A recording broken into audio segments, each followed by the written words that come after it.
So that's a fun thing to talk about. Yeah, guys. Yeah. That's how we start a show. Yeah.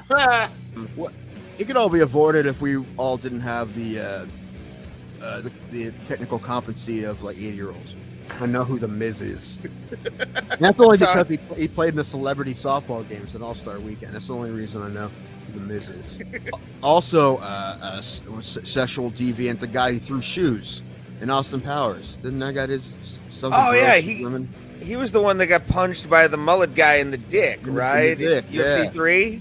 Yeah, in the dick. Okay. Let's get this over with, because I gave up on sports since Sunday. I haven't been watching any sports. I don't like sports anymore. Sports are dumb. Wait. Oh, yeah. Yeah, baby. Ah!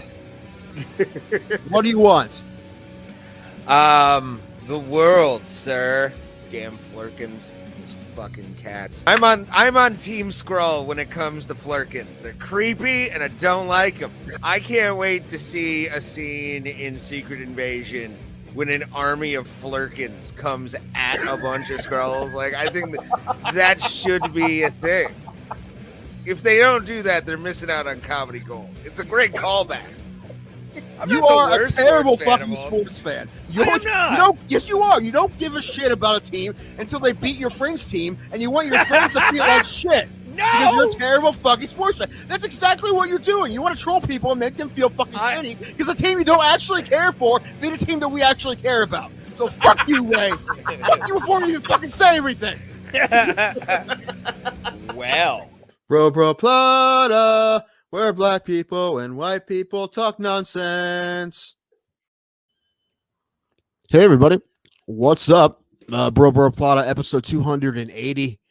What's today's date? The 20-something, 22nd or something like that. What is today's date? 22nd of February, year of our Lord, 2024. My name's Tim. Ray will be here eventually. I think Pulse will be here. I think. I don't know. I haven't heard from him. Usually he's here, and if he's not going to be here, he tells us. I haven't heard anything from him, and I messaged him, and he hasn't messaged me back. Hopefully he'll be here. Maybe he's on his way. I don't know. But I'm the responsible one of the group. Came here, showed up on time. What does that say? If I'm the responsible one. Although I'm not going to give Ray too much shit. He's not feeling too great. I know he's been feeling a little iffy, a little bit under the weather lately. And I do believe he's coming. He said he is, so he'll be here eventually. You know what? TJ, you are right, man. You are on time. At least you're on time, buddy, and I appreciate it. Hold on, where are the comments? Okay. Let's see. There we go. Yes, at least somebody is. I appreciate it. And your time zone's away, and you're still on time. What does that say? Cool show today. I hope it should be. Matt Kane is coming back on. He was on a couple years ago, I think. He's a martial artist trainer. He has a gym where he trains a lot of people, and one of the things he likes to do is film combat, like for TV and movies and stuff. And when he was here last time, we talked a lot about MMA movies and how there's not really that many good ones. It's really not any good ones, really. Warrior's the best one, and that's not even that great. But Matt is making one, and that's what he is going to come on and talk about today. It's called Gatling. He will tell us all about it. And there's an Indiegogo page. I think he's trying to raise money. He's already got like a good chunk of it. He's doing pretty well so far, I think. But yeah, he's trying to get that made. And we'll talk to Matt about that, and that'll be fun. Other than that, we'll end fights. UFC Mexico City, right? Moreno, the Battle of the Brandons again. Moreno and Royval on Saturday. Also, PFL versus Bellator, right? And Ngannou said today that he believes he's going to fight the winner of Bader and Ferreira. Is that his name, Ferreira? Whoever wins that fight, very possibly will fight Francis Ngannou if he does decide to fight MMA again. If he doesn't get his ass kicked in his fight against Joshua, which is next month. He fights AJ next month, boxing. So I don't know. He says he believes he's going to fight. I mean, he's on that giant deal with PFL. You assume he at least get one fight out of it. and it's a big pay day for whoever he beats or whoever he fights, I should say. Um, Either way, I think it's like I forget what was it, 2 million guaranteed or something like that for his opponents, just his opponents. A lot more for him, but he got it written into the deal that his opponents make a lot of money too. So whoever wins that heavyweight fight and PFL versus Bellator on Saturday, there's actually a lot of really good fights on that card. If it wasn't a pay per view, I'd probably watch it, but I'm not going to pay for it. Maybe someday I'll see those fights, but meh. Spring training started. I turned on a spring training game for a minute, and it was like 16-1.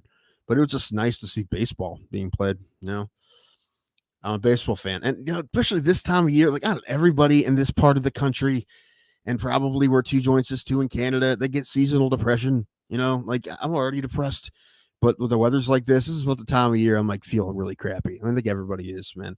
But once I see baseball, I'm like, dude, that's soon around the corner. Get a warm up. Baseball's going to start happening.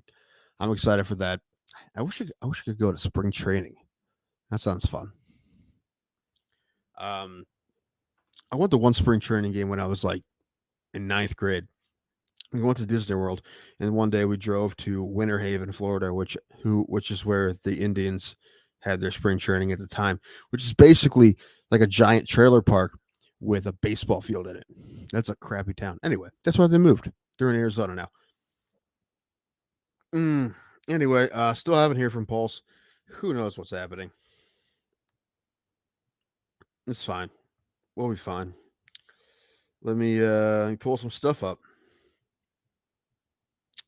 Oh, gotta open a different window. See, 85 things at once. Oh yeah, Two Joints. Did you see that video we were talking about Penn State? A professor at Penn State and all the deviants he got in trouble for is pretty hilarious. We have a couple videos on our page that are cut from our episode on Tuesday when we talked about that. The guy was like arrested for being in a public park naked, sticking lollipops up his butthole and stuff. Just like really highbrow stuff. This 10-year professor at Penn State. It's worse than that, though. That stuff's actually kind of funny. The lollipop stuff was funny. The Tootsie Pop stuff was funny. But he was also like doing stuff with dogs, which is less funny. But it's a wacky ass story. You should read it. And also we have a video where we talk about it from last week.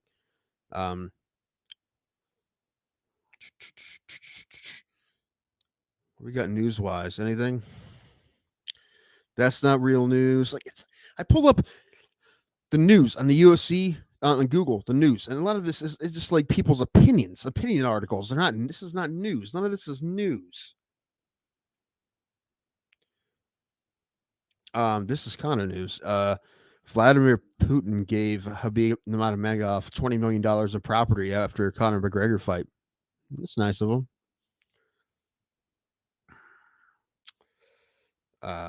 Not a good guy overall, but that was good for Khabib.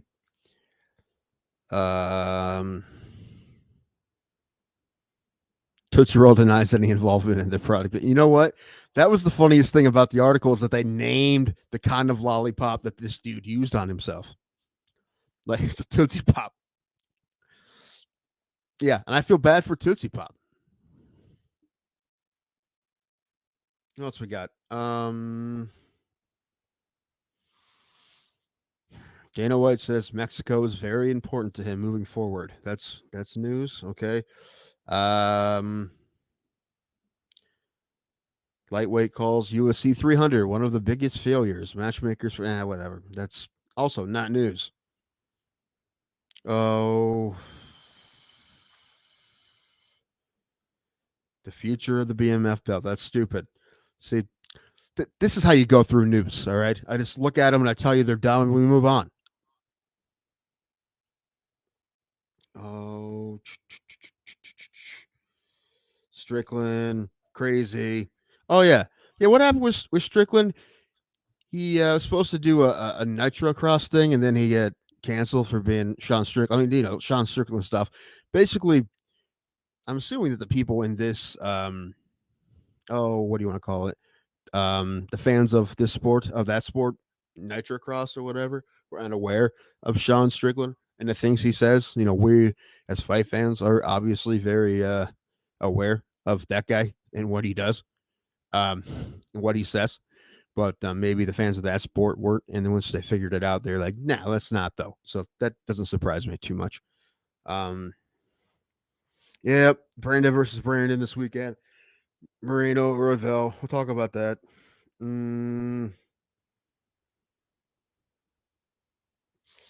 Mackenzie Dern shows a gruesome before and after video following UFC 298 loss. Who was it? Yeah, of course. She got her ass kicked. I mean, it was a great fight. She's tough as hell, but yeah, she got taken to the shed. Still haven't heard from Pulse. Just leaving me hanging, aren't they? Matt will be here like after maybe like an hour from now ish. I think it's when he's done at his gym or work, maybe, or both. But what else we got here? Hold on.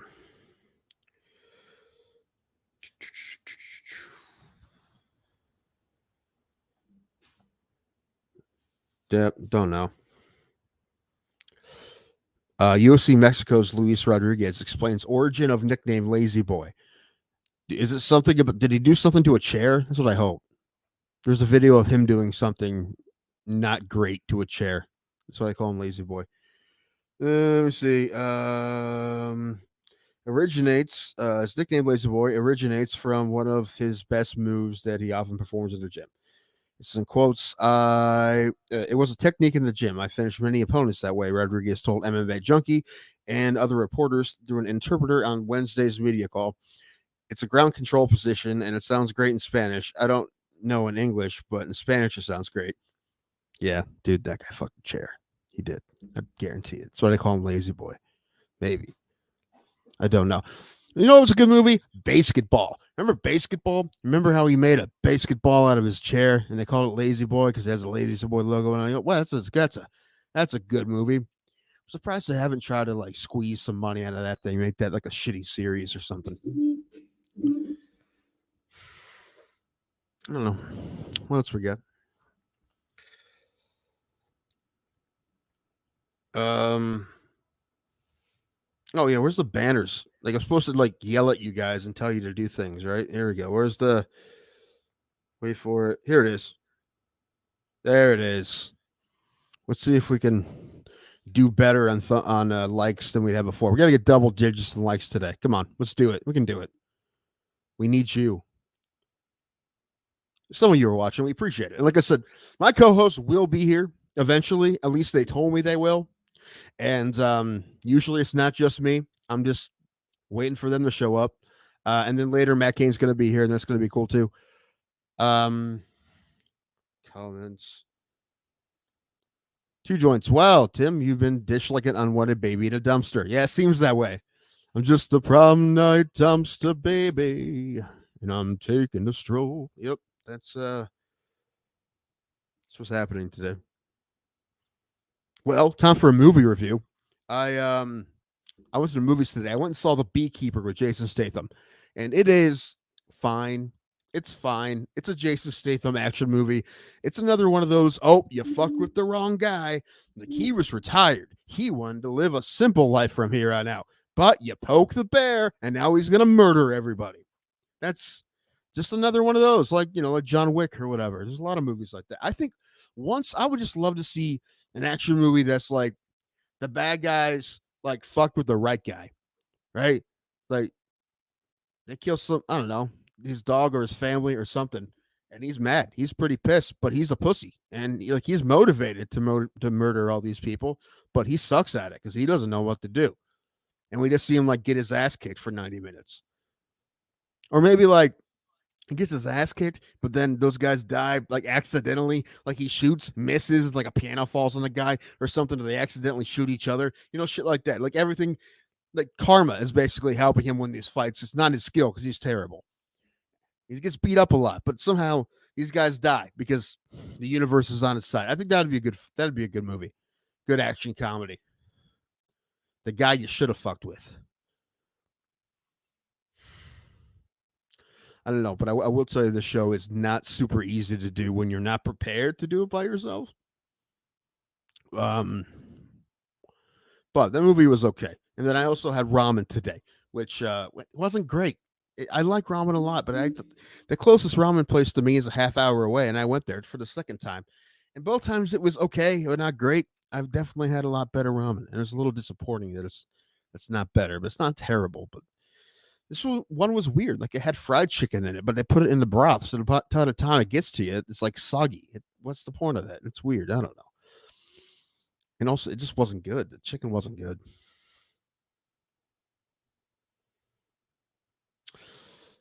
Don't know. Let's see if I get any messages back from either of these guys. Raymond, nothing.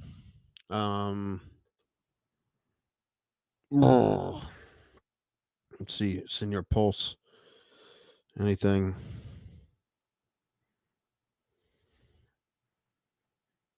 Nothing. So here I am hanging. Man, I have all my knickknacks and stuff on this table, but the way they just keep falling, it just looks like I have a bunch of junk on here that isn't like.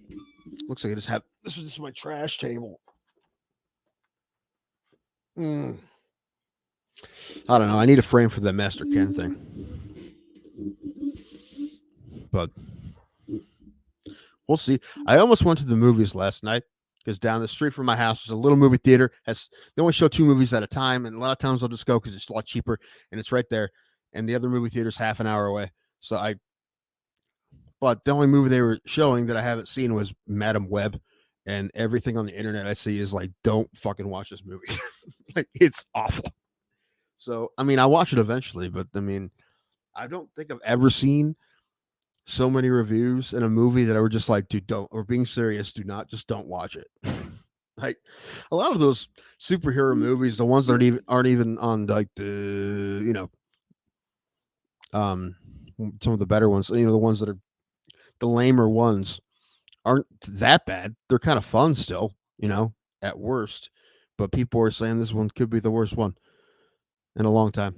So I don't know. I'll watch it eventually. I'm not sure. But I don't know. What else? My sister-in-law's birthday was this week. It's yesterday. I think we're going out to eat tomorrow. No one told me where we're going. Yeah, you're just gonna hear me talk about my day and my life right now until these guys show up, because I don't have anything else right now.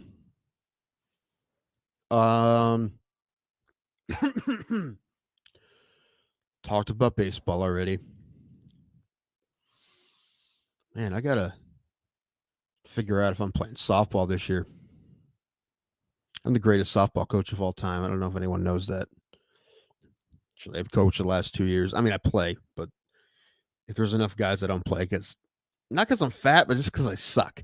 I don't suck because I'm fat, because I was less fat before and I still sucked. I'm not great at it, but it's fun. And I'll just make the lineups and coach third base. I'm fine with that. But I think the only thing more embarrassing than being really bad at slow pitch softball is being really good at slow pitch softball. There's some of those guys, although our league is pretty casual, luckily. Oh, some people bitching on Instagram.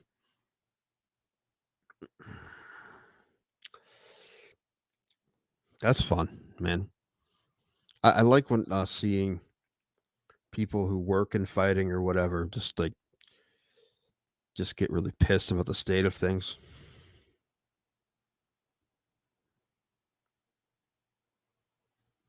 What's that? Oh, that was from Matt. That's cool.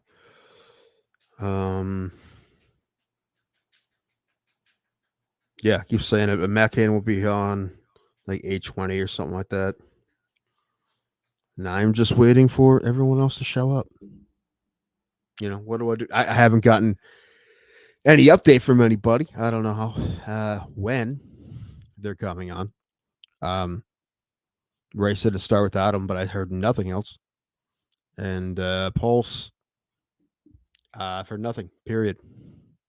So but we'll get there. The show will pick you up. It'll be all right.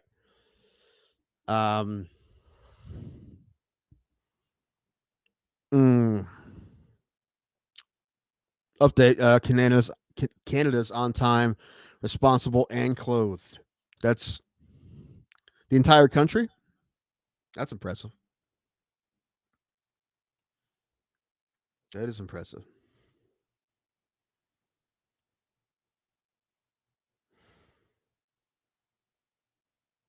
But all right. Figure this out here. Figure this out.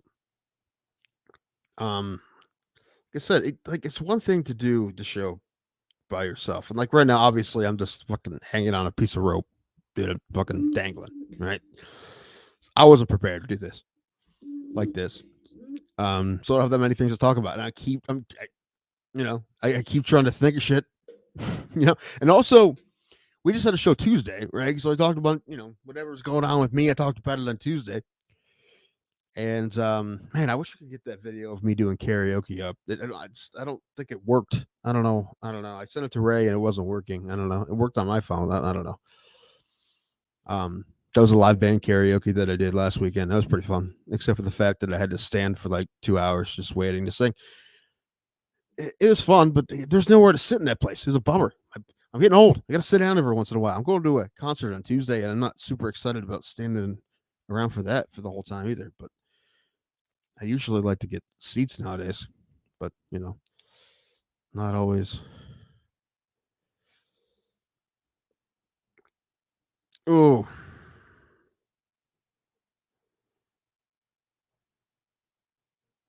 well, I mean, I can't. I could throw a Hail Mary, but I don't know how well that's gonna go. Oh, you know what? Screw it.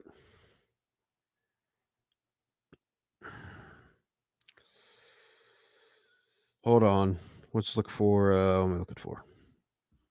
Two joints. You're still there. Don't make me regret this. Don't make me regret this. Hold on. Copy. I'm sending you the link in Discord.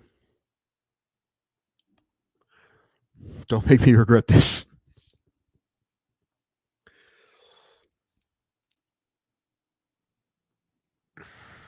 All right, we'll have two gents come on and bullshit with me for a little bit until these guys show up.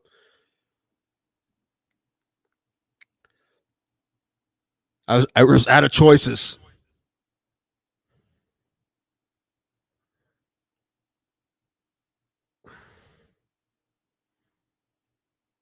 It's all right.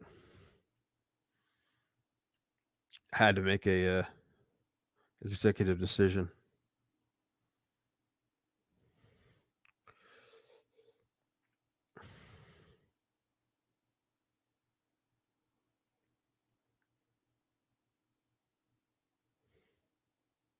Oh shoot! You know what? That may not have worked.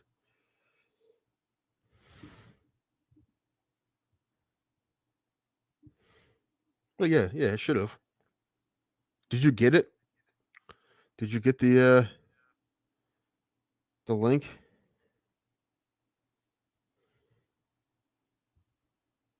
There he is. Hey, buddy, what's up? Tim, how's your day going, brother? Oh, fine, man. Except these guys left me hanging, 2Js. Like, what are they doing to me?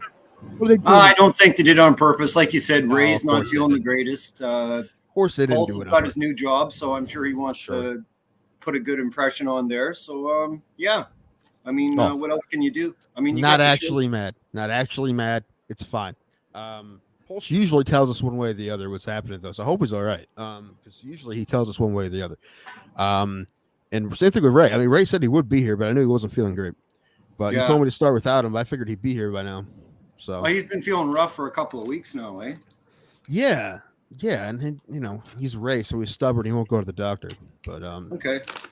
Well, I don't know about this Mexico card. I mean, I know Royville and Moreno have fought a couple of times already, but it'd be interesting to see how much Royval's improved. Like maybe it'll be a much better fight than the last couple. You know what I mean? Well, he's coming up the loss to Pantoja, which was, I mean, Royval's a tough dude, but Pantoja's a lot better than he is, and I think Moreno's a lot better than he is too. I think Moreno most likely will beat him. I'd be surprised if he didn't. Okay. And then we'll see, Moreno fight Pantoja for the, I don't know, 8th time. I don't know. It's been a lot. They fight a lot. Well, all I know is I remember the first time Royval and Moreno fought, like Moreno just fucking nuked him. But I mean, I think Royval was a lot younger then, not a lot of experience, but I mean, still, we'll have to see though. I think it's going to be a good fight when, this weekend. So, how many times did they fight? Hold on, I'm trying to pull shit up as I'm talking to you. I can figure this out. I think this is fight number 3. Yes, I think so too. Did they split them? I'm pretty sure hasn't Moreno won the first 2 already? I could be wrong. I mean, I'm not a casual. Yeah. But...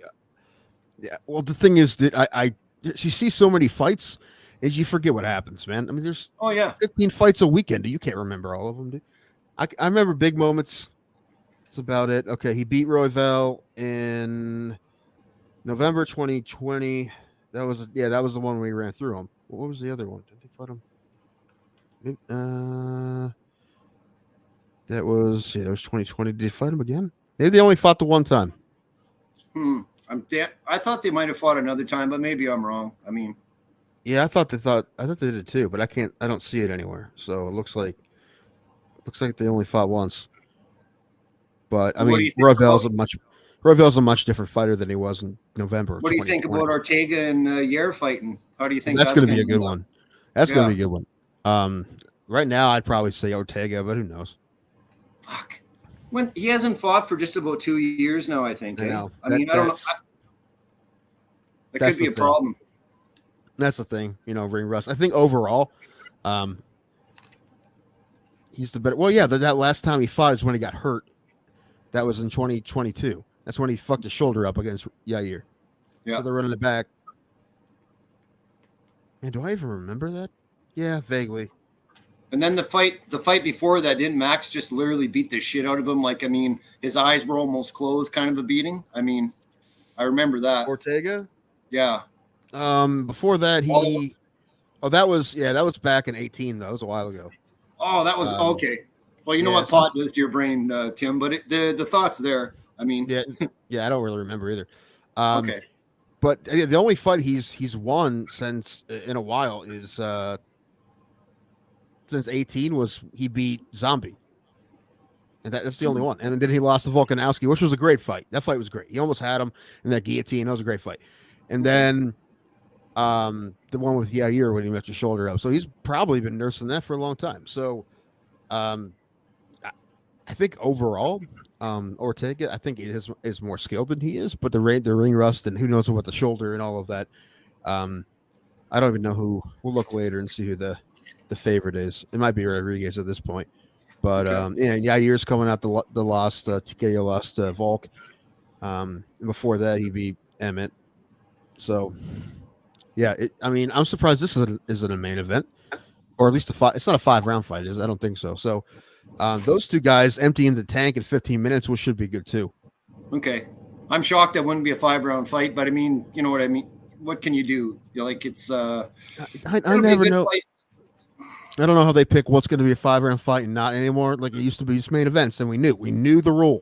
If it's a main event, 5 rounds. In a championship fight, 5 rounds. We knew the rule. Now it's sometimes it's going to be a 5-round fight. We don't know, like whatever. Okay, whatever. Yeah. So what do you justify? Because this seems like one that should be a 5-round fight to me, at least. And maybe well, exactly. I mean, you get some of these fighters that are just so well known, and I mean, towards the end of a card, I think it should be mandatory. Those last 3 fights of the card, they should all be 5 rounds. You know what I mean? Number one contender fights, definitely. I mean, I remember when I saw when we were in Columbus and saw Askarov and Kara France, and that was a great fight. And after 3 rounds, we're like, go 2 more. Like, go 2 more. Like, they're flyweights. They got it in them. It was a bummer. I'm like, this should. And it was obviously the number one contender fight because France fought for the title after that. But he should have. Man, what's going on with Askarov? What's the last time we saw Askarov? But there should have absolutely been a 5-round fight. I mean, they had more in them, but yeah, I think number one contender fights, especially at the lower weight classes, when those guys, I don't think you have to make any like heavyweight fights 5 rounds on our title fights. I don't think that's necessary. But yeah, I think you're right, Tim. It's pretty rare you see a flyweight get gassed out. I mean, unless they just go DEFCON 5 in the first round, right. and then, but that doesn't happen too often. So no, I think the only time you ever see it is like when guys first couple fights in the UFC and it's just adrenaline dump or whatever. Yep. But yeah, you usually don't see it at all. No, most guys, not that many guys get that tired anymore. I mean, it happens sometimes, but not that often. Okay. We were talking Tuesday. We had a guy on who just had his pro heavyweight debut, and you saw him. He Mark Gordon Jr. And I was talking to him about. I'm like, yeah, I mean, right now you might not get out of the first or second round in a while, but eventually you're gonna have guys that are heavyweights that have great cardio. They exist. Those. Most of the guys in the UFC can do 3 rounds pretty. I'm not gonna say easy, but they can do it. Yep. Well, I mean, it's all just about how much training they put in. But then when the fight starts, like, they've got to know when to put the gas on and when to hang back a bit. I mean, you can't just go balls to the wall. I mean, especially if you're a heavyweight. Otherwise, it just burns you. I mean, that's with reps, with fights. That's just the kind of experience you get from just from fighting. That's why it's we can train all day, but once you get in there, it's completely different. Which is the most obvious thing in the world. But it's weird. I haven't heard from. Well, I think a good percentage of these fighters, a good chunk of it's psychological too. Like, where's your mind at when the fight starts? Because like you just said, you can train your balls off for 10, 11 weeks, 12 weeks before a fight. Mm-hmm. Once you walk in there, you got to have your head in the right frame of mind, So right, I say all the time, I don't want to bet on a Derek Lewis fight until he's walking out. Then I'll make a bet because I feel like I can always tell. I think I'm usually right. Like, I might be right like the day before the fight if he's going to win or lose, or when he's walking out, I'm like, no, he's fucked. Yeah. Or he's got it. Tonight he's got it. Like, usually right, because Derek Lewis kind of shows it on his face. But he's not. Well, he just doesn't have any luck in Texas, man. I think you would have to bet the house against him when he fights there. I mean, it's just no joke. I mean, I think he's 0 for 3 of his last fights when he fights in Texas. I'm pretty sure it's 3. Yeah, and not everyone likes to fight at home all the time. I mean, my buddy Andrew, who's had on the show a bunch, he's like 11-6 as a pro, and most of his fights are local. But he wanted to do one a little further out, so he's going to Louisville for his next one, which is like 5 hours from here. Okay. But he's kind of happy he's not going to be the local guy for once. Because he it'd be really cool. I was thinking about this the other day. I know they have a ton of college sports, but what if they just tried it for a couple of years? Have an MMA program. You have the best MMA fighters from Penn State, from Ohio State. It's just a whole different circuit. Maybe that sounds a little strange, but I mean, there's probably boxing and shit like that. But yeah, there's a lot of reasons why it would be iffy. Mainly the violence of it. That kind of. I'm not saying that other sports aren't violent. I mean, guys get fucked up at every sport, but most sports. But yeah, it'd be a lot. It'd be really weird to see trying to see NCAA try to sanction it, and get a rule set down. I think it'd be wacky. They end up having headgear and shin guards and stuff, and end up being boring. I don't know. Yeah, but they do have another, like in Europe, they have like team events. Like they have I don't know what they call it. It's like international like team MMA. Like they'll have Ireland and Scotland or whatever country, and they'll have like a card where they'll fight, so the Irish guys fight the Scottish guys, and I don't know, by points or whatever, they see who won it, like a dual match in wrestling. Okay. But they do that in other countries. I don't know Didn't what that level just it start is. up not so long ago? I thought I seen somebody put a post up or a big graphic of all the different. Maybe you guys did, like all the countries, and there's so many fighters. We haven't talked about it much. I just seen it kind of in passing, but it's something I should probably look more up because it is interesting. Okay. And it would be kind of cool if the North American countries did it. However, it'd be kind of hard to get them to do it because a lot of them are, none of the big organizations are going to let guys fight in a competition like that. That's the argument that I made against it ever being in the Olympics. Like, I'm like, no UFC is not going to let guys fight in the Olympics. They're not. Oh, exactly. Yep. So, and neither is PFL or ONE or anybody. No, they're not going to let anybody. So it's going to be, you can find guys. There's still guys, but it's going to kind of be like baseball in the Olympics, right? Everyone who's on the baseball team in the Olympics is not playing in the major leagues at the time because baseball's happening. Exactly. When the Olympics happens. I mean, like in all these fighters, they want to make it to the UFC, of course, but then they get to the fucking PFL and the Bellator, And then if they're really not that good, maybe they end up in those international things, you know? Maybe that's where they end up. But, I mean. Maybe. I don't know how popular it is. I mean, I like the thought of it. I mean, if you told me that all the best unsigned Americans and the best signed Canadians were going to have a card, I'm like, that'd be fun. I would watch that. Yeah. I'm actually looking forward to Bellator and PFL doing their big Clash of Champions. It's just such a shame it's on the same time as the UFC card. Like, that doesn't make any sense at all. Yeah, I mean, why didn't they do it tomorrow or Sunday? Yeah, it's weird. They should have did it tomorrow. Bellator usually did. Well, I will say, I don't know if you have ESPN Plus. We probably do, right? I mean, they've been pushing the PFL pretty hard. Like every time I turn that thing on, it's ads everywhere for the PFL, and you have to dig for the UFC this week. You want to find UFC stuff on ESPN Plus, you got to dig for it. But the PFL stuff is just popping right up because they're trying to sell the pay-per-view, and that makes sense. Well, I think when it comes down to it, when the fights happen, they'll pop up. But okay, when it comes down to it, I mean, you have to kind of think in a different way. Like demographically wise, like Europe is a big fucking area of the world, man, and a lot of those people like the fights. And if this PFL is just a little more interesting over there, they probably get a lot of viewers and shit like that. Like not in North America, but from the other side of the world. You know, like all these places where these fighters are from. You know. Well, I mean, Ryzen in Japan does really well, I think, and One does pretty decent, I think. I don't know. I don't see their numbers. They don't release them, but One has some killers. I know that. So Stamp Fairtex, I wish she'd come over for the UFC or PFL or something. She's an atom weight, but they can figure it out. But there's a better chance of the UFC adding an atom weight division than the 145 division ever picking up again. I think there's not that many. No, I think Dana's struggling enough to have the interest in the female fighters right now. I mean, of course, he'll never admit it, but you know, people aren't stupid. You know, like even Strickland said it. You know, like people want to see lions in the cage. They don't want to see kitties, right? Well, there's some of these ladies are lions, man. I know.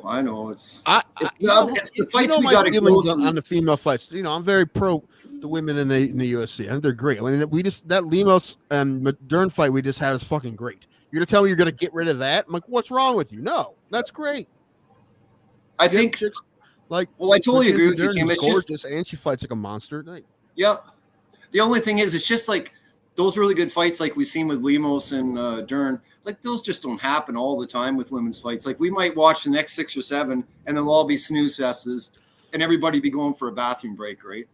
I wonder what the percentage is, because not all the men's fights are great either, and there's a lot more men's fight on every card than there is on women's fights. So I don't know. I'm curious. You just take 20 fights from the last 2 cards, and then the last 20 women's fights, which would probably be like 8 or 9 different cards where to put them all together. How many of those were good fights?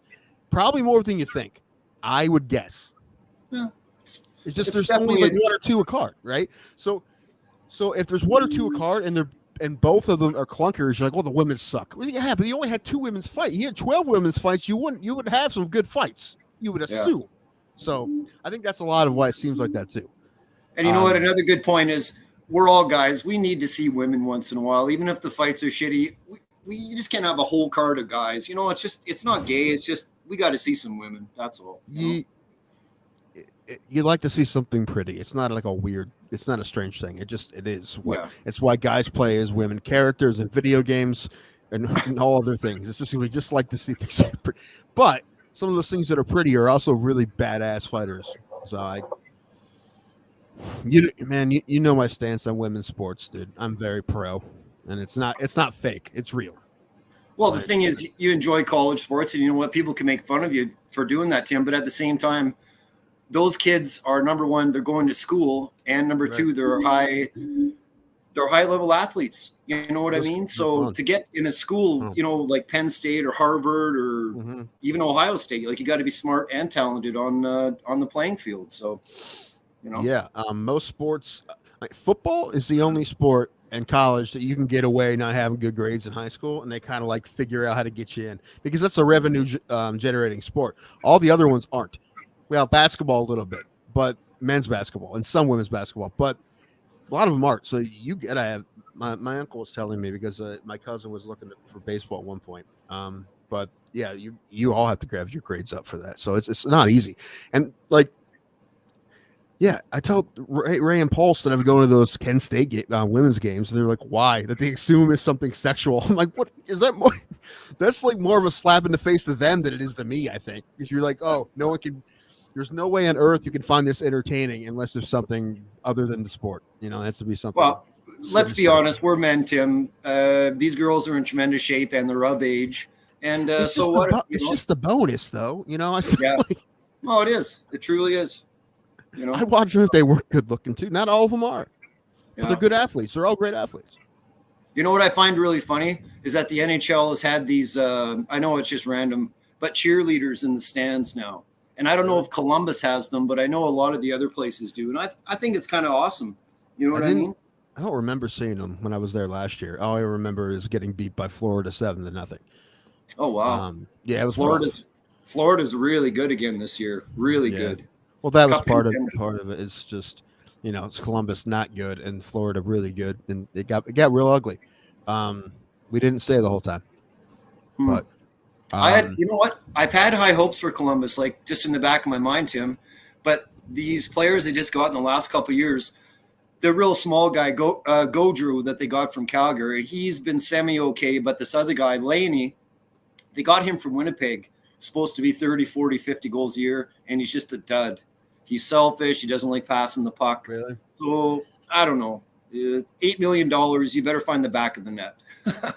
Yeah, you'd assume so. Yeah. They just announced that about this time next year, Columbus and Detroit are going to play at Ohio Stadium at the Horseshoe where Ohio State plays. That's 100,000 plus seats. Yeah, and I'm sure it will sell out because it's an outdoor hockey game. Well, the financial end of all these sports, like you were just saying a little while ago, like football, and they'll get another 100K for this hockey game. The revenue must be fucking enormous. You'd assume, yeah. Wow. I don't know how it went, but I know Ohio State, Michigan hockey played at Brown Stadium last year. Yeah, I'm sure that went interesting.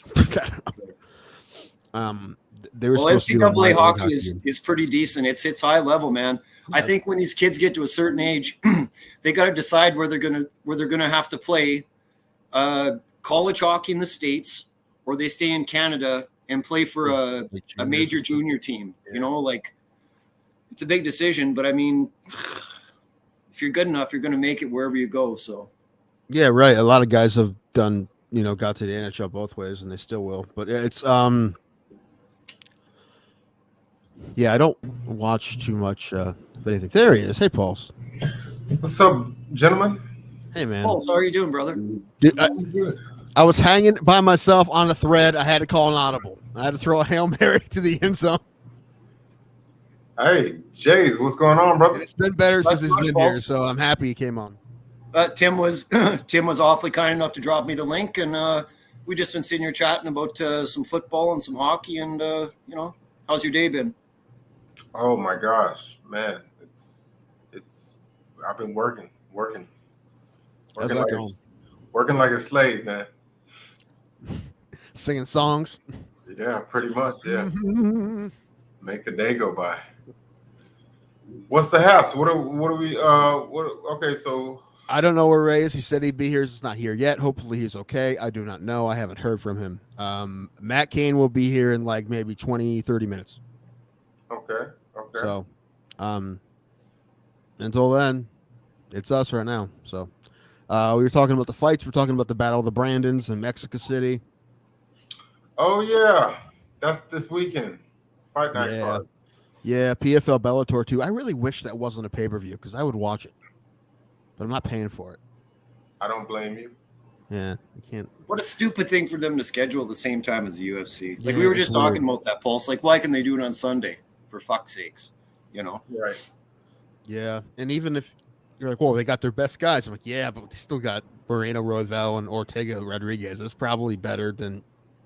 I'm not saying they won't have great fights. I like the main event. I like Ferreira and Bader. And today, Ngannou was saying that he believes he's going to fight the winner of that fight. So, oh really? That's if Joshua doesn't kill him. So, that's what he said. I believe it when I see it. I don't think he steps. I've told you before. I don't think he signed the contract though, Pulse. That's the thing. He signed the the contract is going to make a lot of money. I think he'll do it. We'll see, but man, if he doesn't get killed by Joshua. Well, that won't happen, but I don't think it will. But he won't win. He may win, but he won't get demolished. You know what I kind of think might actually happen? I think he might get extremely outclashed by Joshua, because Joshua, I mean, he's not going to take him. He's not going to take him lightly. He knows what happens if you take him lightly. He saw what happened to Fury. I think he's going to take him very seriously. And I think it's very possible that he is the better boxer technique wise, and it's very possible that he just outclasses him the whole time. I don't think he'll knock him out. I don't even think that. I think if he was going to get outclassed by anybody, it would be Fury, and he couldn't do that. So yeah, but maybe he wasn't. I don't know. He said he was taking him seriously, but then you watch it, you're like, were you though?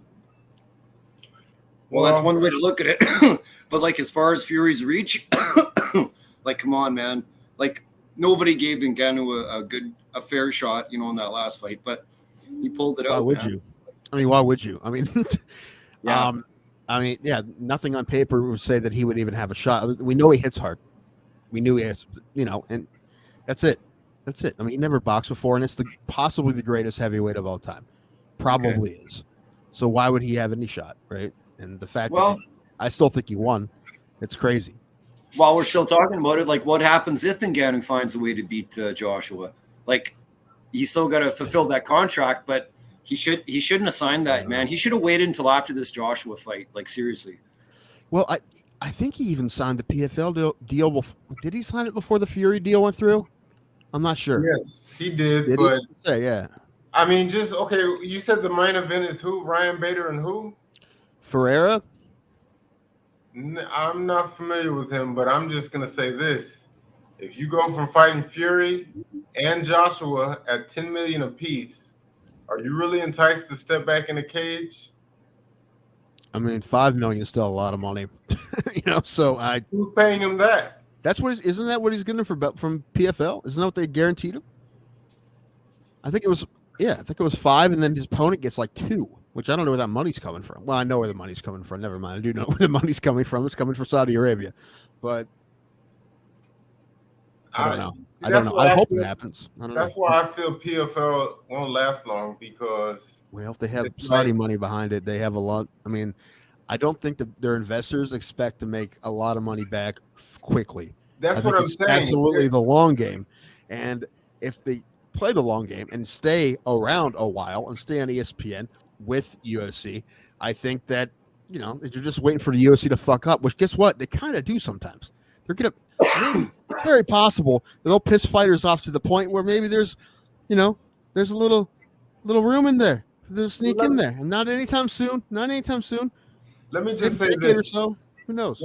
Let me just say this. Like we said before, that the WNBA for the entirety of its life has been in the red. They've never made a profit a single year, right? I don't know that for sure, but I don't think so. I don't think they have. I don't believe they have. And they've been around for over 2 decades now. PFL, if they're paying Ngannou $5 million and paying his opponent $2 million, then you got to think, what are they paying the rest of the roster? Nothing. I don't know how this pay-per-view is tracking, but they're not going to recoup that. They're not going to recoup what they spent. So, well, that's not the only way they make money. Obviously, they have sponsors and shit too. But I don't know. Probably not. But I guess it's obvious that they're going to play the long game. They have to. That's the only way they're going to win. And I don't know if they will, but the only shot is if they play the long game and because they're on ESPN Plus with UFC. You're like I said before, they're like drifting, or right, like a race car, right? They're using their momentum to pull themselves, right? They're using UFC. They play at the UFC being on ESPN Plus. You want to watch fights? Here's some more fights, and oh shit, we have good fighters too. That's why they're at. That's where they're there. And if there's ever a time the UFC kind of fucks up, they can. It's obviously not going to happen quickly, but it's a long game. Obviously, I think UFC has a stronghold on this MMA game. They are the premier. Anyone can fuck up.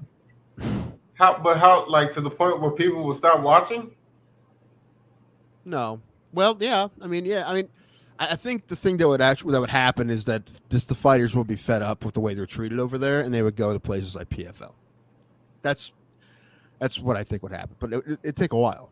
You know, I just feel like with Kayla Harrison gone now and Jake Paul never making his debut, Ngannou's really their only star. Sure.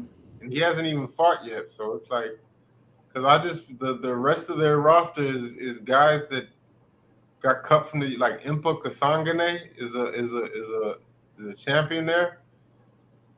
People remember him from getting knocked out by Joaquin Buckley, so it's like, I don't know. I feel like it's oversaturation, man. It's too much MMA on TV. I feel like Bellator tried, but even there, I've said it before, their brand just seemed low budget. Like something about it just seemed second rate.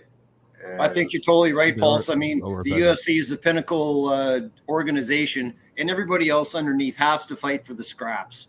You know what I mean? But just can they sustain paying these guys to stick around to show off their product? And if they can't, they're just going to tank. Like Canada now has something called the PWHL, Professional Women's Hockey League, and I don't know how long that's going to last, but they got Toronto, Boston, Montreal, Chicago, you know, the original 6 teams and shit like that. But it's great for now. But in a couple of years, when they're losing tons of money, they'll just nuke it, man. Seriously. Oh my gosh. Yeah. If I thought the WNBA was niche, a women's hockey league, I'm not even kidding you. I know it's new this year. Okay, well, let me just ask you this. You are an avid hockey fan, Joints. Who do you know that will be tuning into the Professional Women's Hockey League? None of my friends that drink beer and smoke pot. There's nothing involved in it. It's more for the kids, I think.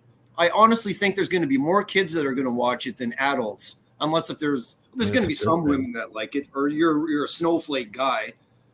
Fuck. Anyways, yeah, it's a huge waste of everything. If there was a team in Cleveland, then I'd be all for it. But I'd go see them if they had a team in Cleveland.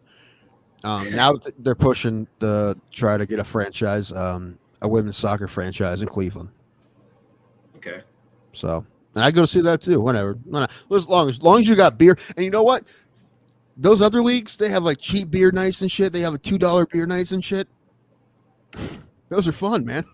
I go to minor league baseball games. I'll go to a women's soccer game. I was gonna say I'll support women's soccer. Those actually, whenever the World Cup happens, I watch the women more than the men. I know more. That's because the women's team is better than the men, although they did choke in the last World Cup.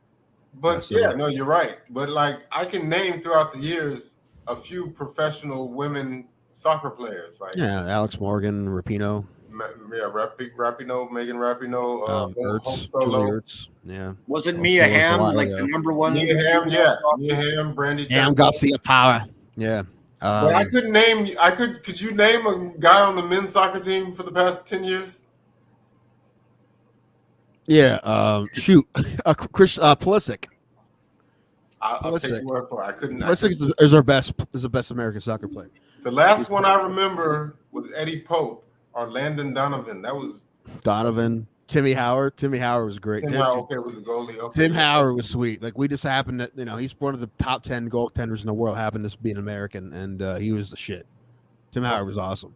But I mean, I love the World Cup. It's fun. But yeah, you're right. I watched the World Cup. I watched the Qatar World Cup, and I don't remember that many guys. And I watched it.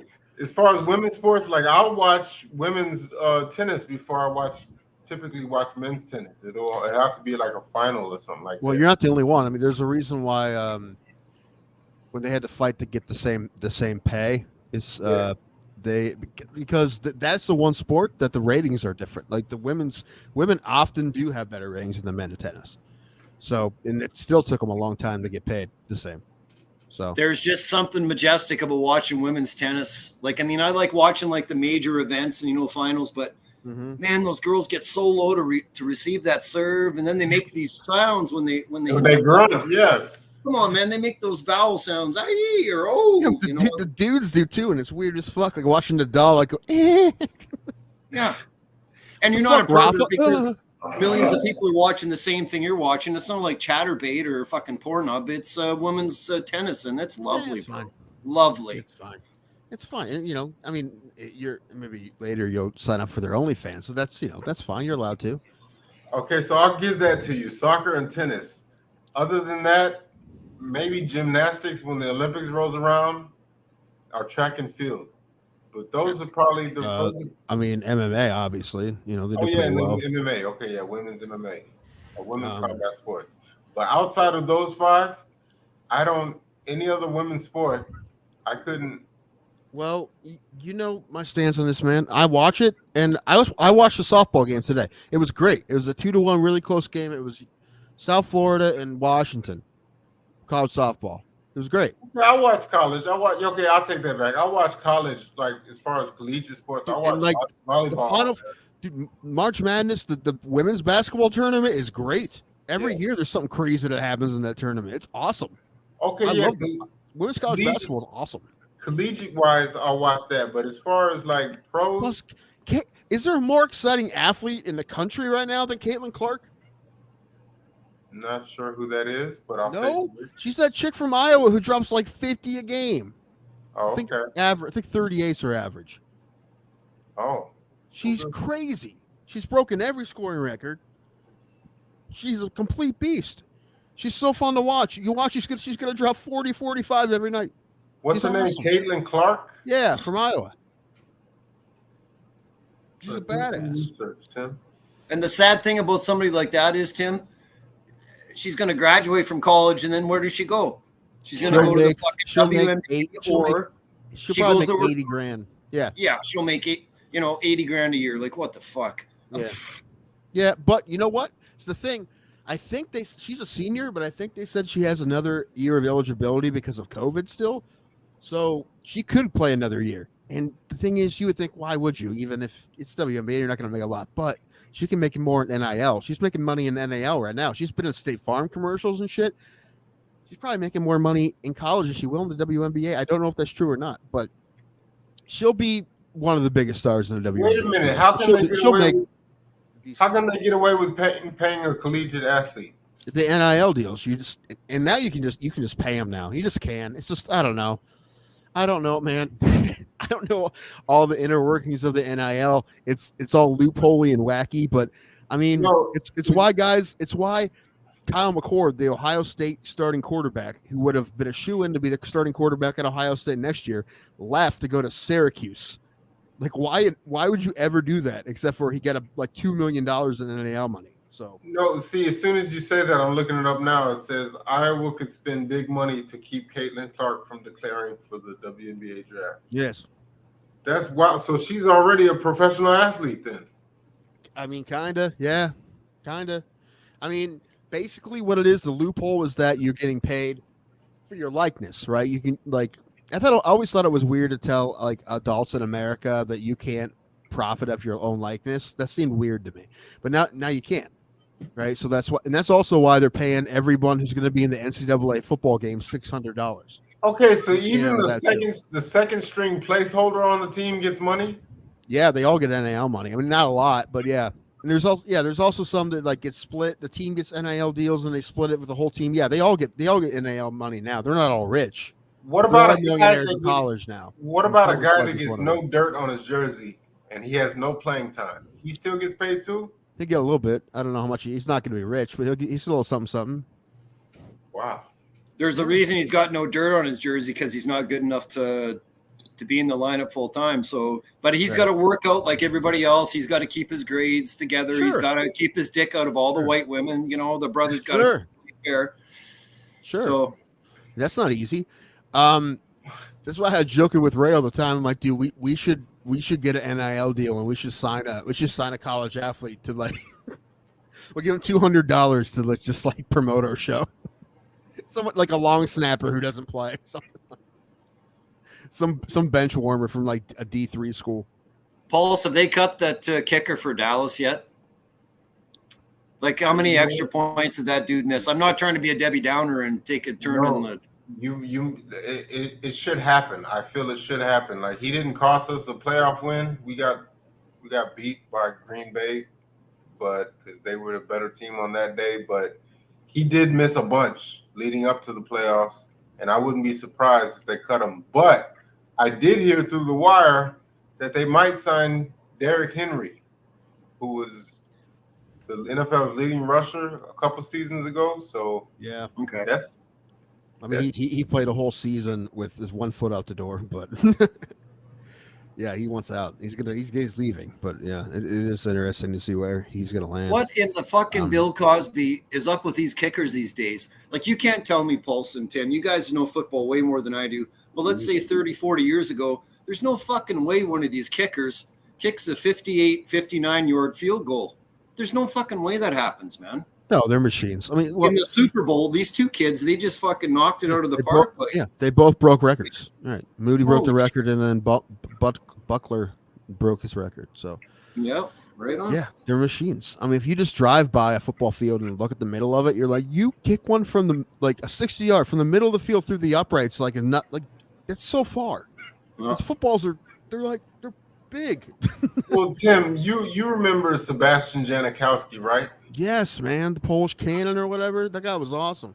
I mean, I blame him. Like, before him, I feel like kickers were, for the most part, a dime a dozen. Like, you could just, I mean, there have been some guys throughout the years who, like, the Grammatica brothers and what's his name from New England?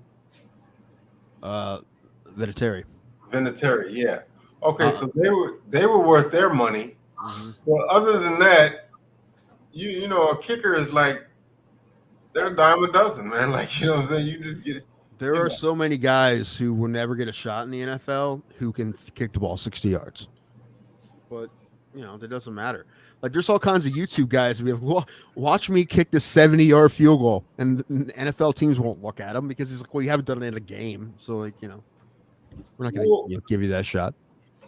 Yeah, I guess that's different. There's like it's different to do it in a setting like that versus doing it when guys are trying to take your head off, you know? Right. Exactly, Pulse. Like, I mean, those guys try it maybe 3 weeks in a row before they get the right one to work out. But these guys with all the pressure and shit, like, I mean, there's no way. Yeah, and then also depending on the climate, they might have to do it in the snow or something. So that one YouTube kid, actually he goes by the name Destroying, I think. He kicked at UCF, but they kicked him off the team because at the time he wasn't allowed to make money off his YouTube channel, and he was, so he was ineligible. But he's still kicking on his channel, and he just got signed by one of the UFL teams now. So, okay, it's kind of cool. But what's unfortunate is, like, you know, if he was a couple years younger, it wouldn't have been a problem. Now you can't have YouTube channels and shit. But I saw that EA Sports is paying all the players that are going to be in the NCAA football game like $600. And I did the math. That's going to be like $3 million worth of player fees. But they'll make that on that game, you'd assume. That game's great. I'm excited for it to come back. Yeah. Well, it's doobie time. Excuse me. Doobie time. So what's going on with the weed laws in Ohio, Tim? I know you're not a pothead like me and Pulse, but I keep seeing shit that goes back and forth and back and forth. And yeah, they're trying.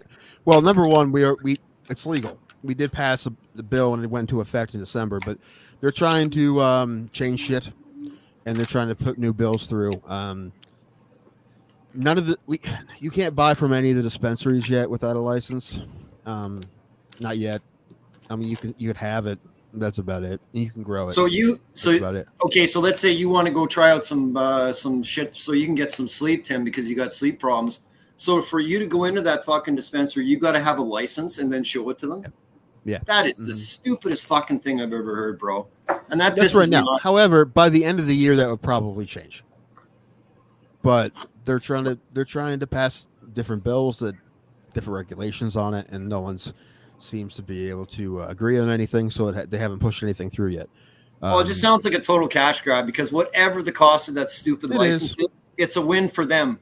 It's not a win for you, because you should be able to buy pot anywhere, like fucking cigarettes and alcohol and, you know, spice at the fucking gas station.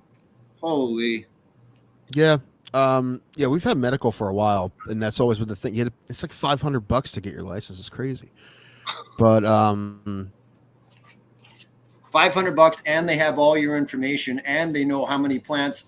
Like, let's say if you're growing, I could get a license tomorrow, but even just for 10 plants, it's like $300-400, and that's insane. I can grow 4 monsters in my tent for free. You know what I mean? So we can grow now. We are allowed now to grow. Oh, right really? now it's right now it's 12 plants, I think, a household. Wow. They're trying to change that, knock it down to like 6, which is enough. That's fine. But right now it's what passed with the bill we voted on, and that was 12. So until they push a new bill through that changes it, it's 12. So yeah, I don't know. I don't know why Canada it's only 4. You see, but that's the thing. If you want to grow more than 4, it all depends. Like, my landlord is really cool. He lets me grow outside and he lets me grow inside, but I just finished growing 4 plants and they're not going to last me that long. Like, I mean, if I grew 8 or 10, that would last me maybe a month or 2, right? So, but I'm not paying for a license. Like, it's a plant. Fuck, I'm going to grow garlic and onions and tomatoes and lettuce all summer fucking long, and you don't need a license for that. It's the same thing. Yeah, I think by the summer, at the latest, end of the year, we'll know where we stand as far as where you can buy recreational. I think right now what they want to do is they want to just let all the medical dispensaries sell it, but they have to push this bill through. So if that goes through, then and there's something else they're trying to, I don't know, they're just trying to get all what they said, the black market weed off the street, which they'll never do, but less of it. It'll never happen. Never happen. No, I think it's funny that now they're concerned about it. I mean, it's been around for decades. So now. Well, because it might affect their bottom line with the profits. Sure, because that's what it is. It's profits over people, Tim. Like, fuck. Sure. Sometimes we don't see eye to eye. But if you could find something that would help you sleep, like, I take gummies all the time, but I can't afford to take them all month. Like, I take 300-400 milligrams, and I'm fucking out like a light. But then when I wake up in the morning, it's like I took nothing because my tolerance is so low or so high. So I mean, like, fuck. And it's expensive too. So. Yeah, I get. Have you heard anything from Ray, Pulse? I have not. He's not even answering the cell phone. I haven't called him, but he hasn't. He told me he was going to be late, but I figured he'd be here by now. Like, he's not feeling good. Maybe he's just having a big nap or something. He may just be asleep. Yeah, I mean, he hasn't seen any of my messages. So on this Mexico card, we've talked about the first 2 fights a lot, but what about underneath the card? Is there any other fights that stick out? Like, I mean, I just don't have that shit in front of me. Like, obviously, I'm rolling a joint here. Either. I mean, I don't either. Matt will be here in about 15 minutes. Okay. Oh, once your buddy shows up, Tim, I'll bounce. I mean, you can't have Hollywood squares on the screen here. Fuck. All right, buddy. Well, we appreciate you being here. Absolutely. Well, who else is on this card this weekend? I know Moreno and Royval at the top. Well, Rodriguez and Ortega. That's the big one. Oh, yeah. That could be a fight. You would have to think the rest of the card, there would be a good chance it'd be mostly Mexican, right, Paul? Yeah. You'd assume. Okay, now out of those 2 fighters, Yair Rodriguez and Brian T. City Ortega, who do you think would have the best chance at upsetting new featherweight champion Ilia Topuria? Well, just skill-wise, I would say Ortega. But the thing is, Ortega hasn't fought in 2 years, and I don't know. He had a shoulder injury. I don't know how ready he is. I think Ortega has a great skill set. But we'll see. I mean, honestly, the answer is whoever wins this weekend. Like, that's the answer to the question. I don't know. My short answer is Go ahead. My short answer is neither one of those fucking guys. I don't see either one of those guys beating Topuria, Pulse. No way. After the performance he did against Volk, there's no way either one of those 2 clowns gets in there and fucking hammers him. No way. So who's y'all's early prediction? Who wins Saturday? I like Ortega, so I'm going to pick Ortega. But it's very possible he won't be ready, or he'll have ring rust or something. And I don't know. If he's not at his 100% top A game, he's going to lose. So. Well, I know it's a rematch. They fought earlier, and who's getting high tonight? Right here, baby. That guy. So, Pulse, my answer to that is, fine, sir. I'm going to tell you what's going to happen. Yair's been on this slow decline. Can you imagine if that decision against Jones would have went his way and he would have become the champion, a whole different new outlook. But he loses, and then slowly but surely he's declining. I haven't seen Ortega fight in a few years, but I'm going to take Ortega because I think he's got it in him. But I don't think Yair's got that killer instinct in him anymore. I just don't see it. Yair, you mean against Volkanovski? No, I mean, like, we were talking about the Yair and the Ortega fight. You know what I mean? Yeah. I'm saying you said Yair lost against who? John Jones, the decision way back when, like a couple of years ago. That's when his decline started. Different weight classes. Who are you talking about? What? You said Yair Rodriguez and John Jones. Who are you talking about? I got him you confused. Of Dominic Reyes? Dominic Reyes, sorry. They kind of look like each other, right? Sorry, guys. My mistake. Fuck. Carry on. One's about 2 feet taller than the other one, but... No, but Dominic Reyes is definitely falling off, though, yeah. Okay. Yeah, no, that's true. If we're talking about Reyes, I'd say yes. He hasn't won a fight since, has he? I don't think he has. No, he knocked out several times. Yeah. But he was really close to winning that decision anyway. But yeah, Rodriguez. I was saying earlier that Ortega, the only fight he's won in the last like 5 or 6 years has been the Chan Sung Jung fight. He beat Zombie, and that's it. That's and he had the loss against Volk, which was really close. That fight was great, and Volk definitely won, but it was a great fight. He almost had him in that guillotine, and then the shoulder mess up injury thing in the fight with Rodriguez the last time they tried to fight. So hopefully it's all right. I don't know. Yeah. I think my early prediction is I'm like you. I'm gonna go with Ortega, but he has been out for quite a while, so we don't know if he's the same guy. But I think I'm gonna pick him anyhow because I want to see him get back in the title picture. Yeah, same. Who knows what we're gonna see? I have no idea. Yeah. I don't know what the line is either. We'll look later when we make picks, but I'm not sure. Yeah. So who else? Is there any other star power on that card? Not really. I mean, I'm sure there'll be good fights. They chocked full of Mexicans. I'm sure there'll be good fights.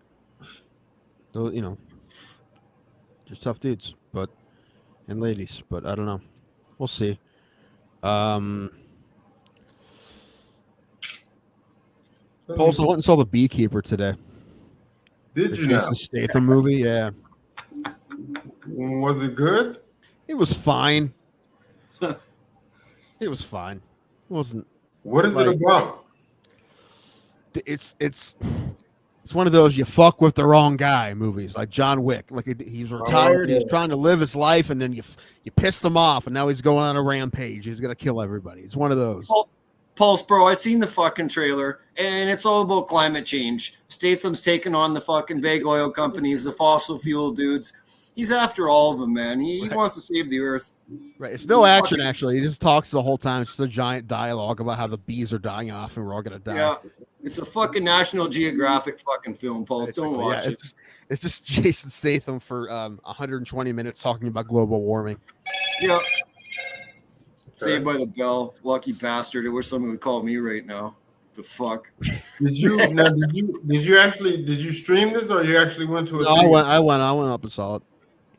Okay. I haven't been to a movie theater in a little while. Tim, how much in the States does it cost to go to the theater to buy a ticket? Like without the popcorn and the fucking diet soda, like how much for the ticket?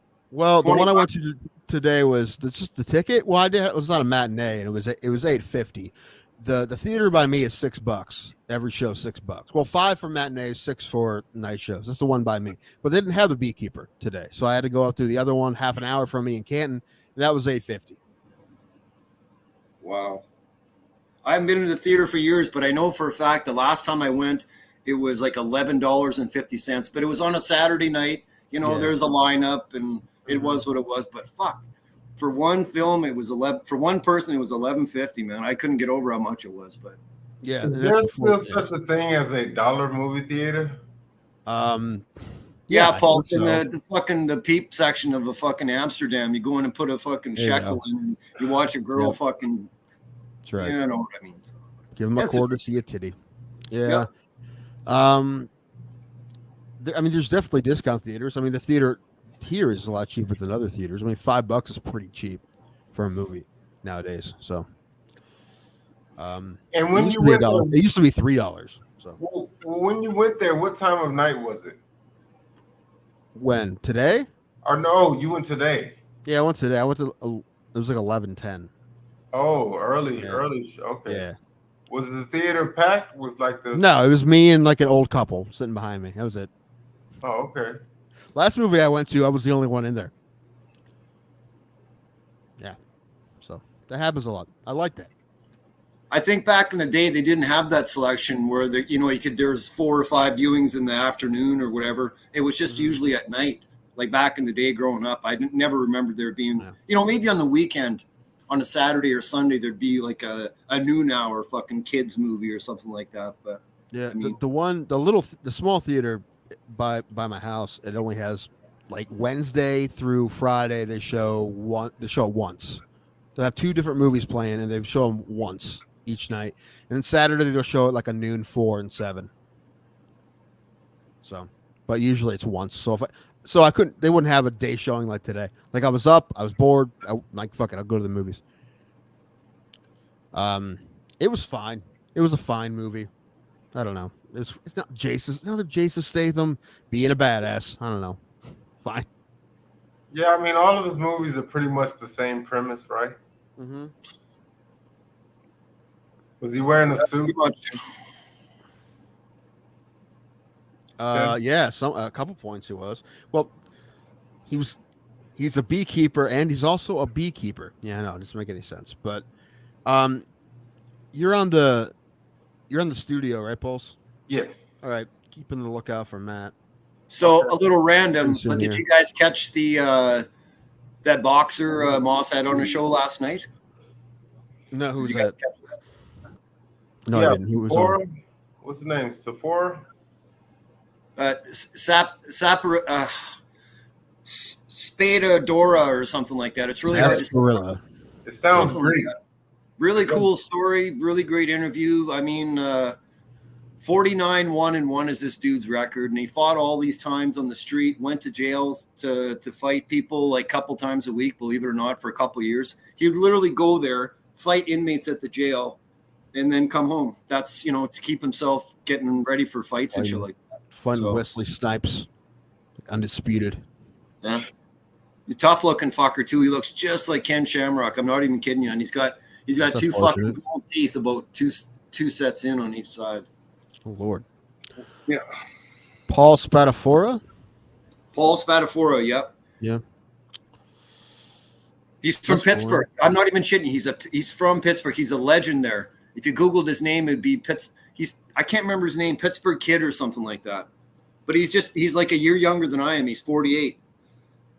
Okay, yeah, I'm seeing him now. He kind of does look like Ken Shamrock. He sure does, Pauls. Wow. Yeah, there's a guy from Akron I would love to get on the show, but I don't know how to get a hold of him because he doesn't have social media. His name's Nikolai Fierta, and he boxed for a long time. He was the only guy who fought Wilder and Fury. Oh, really? Yeah, and he lost to them both, but the Fury fight was a really bad stoppage. I think he would have lost anyway, but he had Fury on the ropes, and then as soon as Fury turned it around, they stopped the fight. I'm like, dude, come on. Yeah, and it was in Belfast, and yeah, man, I mean, if we talk to him, I'm sure he'd say he's still pissed about that fight. And it's on YouTube. You watch Fierta and Fury, you're like, dude, maybe Tyson was about to, really turn it on him, but well, when I hear stuff like that, Tim, it just kind of rings in my head again about this tinfoil fucking Fury and the way these decisions go. Like, he didn't beat Ngannou. Man. I know that was a long time ago, sort of a little bit, right. But fuck that noise, bro. He didn't beat him. Wow. Right. It was weird because Fierta did actually have him in a bad spot. And as soon as he turned it around a little bit, they stopped the fight. Yeah. So I still think, I'm guessing Fury probably would have won the fight anyway, but you never know, and just it seems like as soon as they had a chance to get him out of that trouble that he was in, they stopped the fight. So I don't know. I mean, it was in Belfast, so I'm sure that he was, everybody was there for him, and they brought Fierta over from Akron, Ohio to fight him. But I talked to that guy a few times. He's a great guy, but I haven't seen him in a long time, and he's not on social media. So when someone's not on social media, I have no idea how to get a hold of him. So it's not like there's a phone book. So Well, like you said earlier, Tim, there's so many fighters and there's so many fights. Like you just can't remember them fucking all. You know, Yeah, we're not that too. like some of these up and coming MMA geniuses that are 25 and 26 and they drink Red Bulls and watch fucking Asian porn and they can remember all these fighters, Tim. Every Yeah. fucking one of them. I can't. I mean, I think I do all right, really, but I can't. I mean, sometimes I have to go back and look at the records. I'm like, okay, now I remember that fight. But sometimes I'm even like, dude, I don't think I remember that fight. Like I knew I saw it, but it's just not in there. I don't know. Well, I'm really kind of worried about my friend Pulse here, Tim. Just between you and me, we've been friends. Me and Pulse have been friends for a while, like years, and he's holding back the trivia questions. Like me and Tim are ready, Pulse. Where's the question, bro? Well, It was Tuesday. I'm just kidding. I'm just kidding. I'm just giving you a hard time. That gong is hard in my head too. I can't wear headphones when you hammer that thing. Excuse me. Oh, I beat Ray again Tuesday. yes. I mean, I had a game for you and Ray today, Pulse, but I don't know if he's alive or not. What was the topic, Tim? I think can I take a guess? It's country singers. No, that would be a funny one.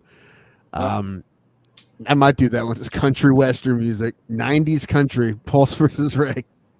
Do you guys see the name I spam when you guys start talking about country music and shit like that? Do you remember Mindy McCready, the real sexy blonde girl with the big tits and the blue eyes? She was a superstar country singer.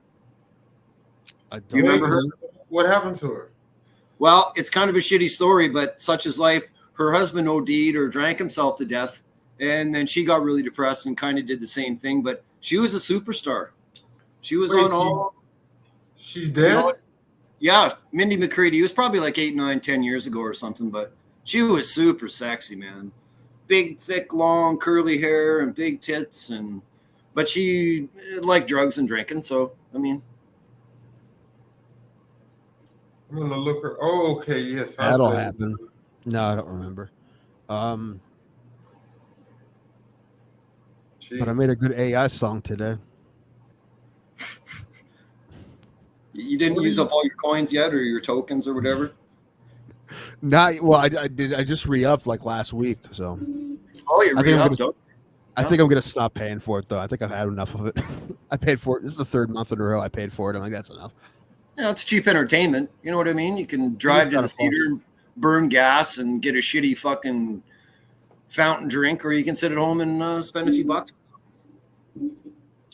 Sure, but I think I'm getting bored of it now. That's all. However, I probably will revisit it in a few months when it gets better. You know, because that's what I'm. I wish I had more controls. We're talking about the Suno AI song stuff. If you haven't checked it out, check it out. It's really neat. Like if you haven't played with it before, you'll be like, "Holy shit!" I've checked it out a few times. I've got the thing on my Discord, but it's just too confusing and shit. But the thing is, if you know how to use it, save the coins and shit for like when it's somebody's birthday or it's like Christmas or something that it's easy to tie into. Like, you know, instead of just making it up. I don't know. I'll just try to. Well, I have to tell it to mix genres and see what it comes up with, and then I try to put full songs together, like full 3-minute songs, but that's a pain in the butt sometimes because it doesn't always do what you want it to do. So sometimes it's a pain in the ass. I have like 20 of them that I've gotten together that I think are half decent, but sometimes like I won't repeat the chorus the way it did it in the beginning, and it pisses you off. And I don't know. It's all right. It's fun. It's gonna be better though. That's what I'm excited for when it gets better. So or terrified that too. I mean, it's like today I saw an ad for what Parrot AI. It's just like this. App you put in your phone, you can talk like anyone. They have like Rogan and Trump and whoever. You just talk to people and it sounds just like them. It's terrifying. Okay, Tim. Matt here? Matt Kane is here. All right. Hey, Two Joints, thanks for hanging out, man. You kind of saved me for a minute there. No worries. We'll do this again sometime soon. You guys have a good show. You too, man. Later, Jay. Oh, you too. That made no sense. See you, buddy. Made no sense. All right, Matt. Bring Matt up. Hey, everybody. Hey. Hi, Matt. What's up, buddy? What's up, guys? Oh, not much. I don't think you met this guy last time. This is Pulse. Ray, I don't know where Ray is. I think he's sick and asleep. I don't know. I was gonna say, I thought wasn't Ray like one of the hosts? Yeah, he still is. He told me earlier he might not come on, but then he said he is coming on, but now he just didn't show up. So I'm thinking he isn't feeling great and he just fell asleep. That's what I'm assuming. So he's probably fine. I'm assuming. I sent him a bunch of, hey, are you alive? And I haven't heard anything. So is this out of character for him, or? Yeah. I mean, it's happened before, but I mean, in 280 episodes, this is maybe the third or fourth time it's happened. So not that bad. All right. So how's anyway, my man, audio? How do I sound, guys? You sound fine. You sound good. Appreciate you coming back, man. Last time you were here, we talked about a lot of stuff that you're into and the movies and films you've been doing and the film combat stuff. And I know we talked about MMA movies and how a lot of them suck. And now you're trying to change that, I heard. Well, yes. I mean, I guess, yeah, in one sense, sure. But yeah, let me just talk about what I got going on. So, sure, yeah. Yeah, we are currently in pre-production for a feature film entitled Gatling. All right, and we're going to actually start rolling cameras next month. This is based. I'll give you the quick synopsis of the story. It's about an MMA fighter who retires due to the recent death of his young daughter, and something happens that I don't want to spoil. But he gets pulled back into the ring to fight again. So it's a tough story because we're talking about, like that death of a child, which is like a very serious shit, obviously. But it's a story of loss and grief, but it's also a story of hope. And it's a drama, but there's going to be some heavy MMA influence in it. There's going to be our whole final set piece, which is the last roughly 20 to 25 minutes of the movie, is in an MMA arena where we're going to basically show like Rocky style, like the whole 5 rounds of the fight in great detail, like, hard hitting MMA action. So yeah, that's what we got going on. We are rolling cameras starting next month, and then we're going to roll all throughout the summer up into August, primarily in Northeast Ohio, Cleveland, Akron area. That sounds awesome, man. I'm really happy for you because I know you've been trying to get something like that off the ground for a while. So what's the process like right now? Like, what are you doing right now to get ready for this? So the origins for this started actually like many years ago. Now, and I'm going to get a little, I know like our vibe here is like fun and all that shit, but I'm going to get a little like serious for a second. Just to give you like I said, the genesis of how this story was crafted. So I wrote it and I'm directing it. I've been involved in film and acting for 25 years. In addition to martial arts, I started martial arts right around the same time. So these are my 2 biggest passions, movies and martial arts. Obviously, as you can see, I own Paragon Martial Arts and Fitness in Akron. We have an adult martial arts program that has mixed martial arts, self-defense influence. We also teach Brazilian jiu-jitsu there. But so yeah, that's like, this is what I do as a career. And then my other passion, my creative passion is in the arts, in specifically filmmaking. So anyways, a handful of years ago, a 10-year-old student of mine passed away. And one of the ways that I handle grief and I handle kind of tough times is writing, whether it's in a journal, writing, it's just like we all do as artists. Like you take the shit in your life and you use it for creative fuel, whether it's comedy or whatever, you know what I'm saying? Yep. So anyways, I, last year, early in the year, I started writing, just writing, just getting some of these feelings out. And all of a sudden things started to kind of take shape. And I always wanted to make a mixed martial arts movie. I've done combat in films and everything, but I've never done like an MMA movie. I've never done a boxing and some sort of combat sport movie. And I've always wanted to. I've been a big fan of the UFC since UFC 1.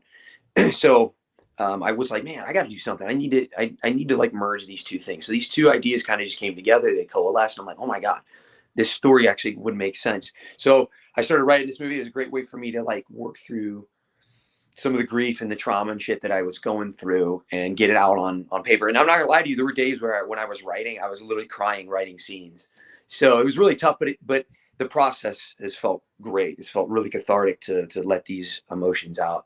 So anyways, started writing that last summer. And then I decided, hell, let's just make this a movie. Let's do this. I've always wanted to direct. I always wanted to make movies. I've been involved, like I said, in acting for 25 years. I've done, a couple dozen films as an actor. I've done a handful of short films as myself. So I said, hell, let's do this. Let's take a leap of faith and let's direct something. So once the script was finalized, I started getting a crew and being in the Cleveland film scene for X amount of years. I've got to know a lot of really talented people, cinematographers, directors of photography, producers, the whole thing. So I've gathered a team, and we've also been trying to raise funds because making a movie is expensive as hell. Just to cover your ass in terms of paying talent, paying crew, and feeding everybody, it costs a lot of money. On top of that, if you want to make your movie look good, you have to pony up. So we actually are 10 days into our Indiegogo campaign. So Indiegogo is a crowdfunding platform we're utilizing, and we're at 20%, technically 21% funded as of today. Our goal is to raise $12,000, and we're about 2,600 in with 50 days left. So yeah, that's kind of where we're at right now. And, it's weird because it's one of those things, it's scary because this movie, I'm entering into the world of the unknown, but at the same time, it's exciting, and I'm a risk taker. I like taking risks and putting myself out there and, stepping outside of my comfort zone. So yeah, that's kind of a little bit about, or a lot about Gatling. Hey man, I'm happy for you. Number one, good for you for taking the leap, man. Because I'm one of those people that I have a bunch of ideas. I think about stuff. I've written a bunch of stuff, but I'm terrified to do anything. Right? I made one short one time, like a while ago, and it was hard and it was fun and it was okay. But ever since then, I've been terrified. But I mean, I couldn't even imagine a feature. I mean, what are some of the issues you're dealing with right now before in pre-production?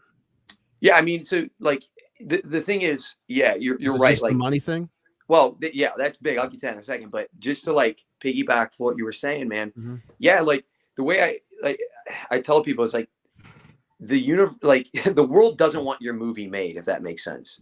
And what I mean by that is there's just so much shit that's stacked against you when you're going to do something like this, mm-hmm. right? Time, people's schedules, money, it's a tough thing, especially when you're what we call ultra low budget indie filmmakers. We're basically, we're paying people, don't get me wrong, but it's none of us really do this full time. So how do we do that?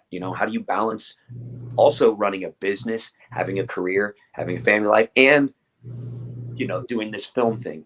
So that's a big thing, is just making sure that everything is balanced, everything is how it needs to be. But yeah, I mean, it's a big risk, no doubt about it.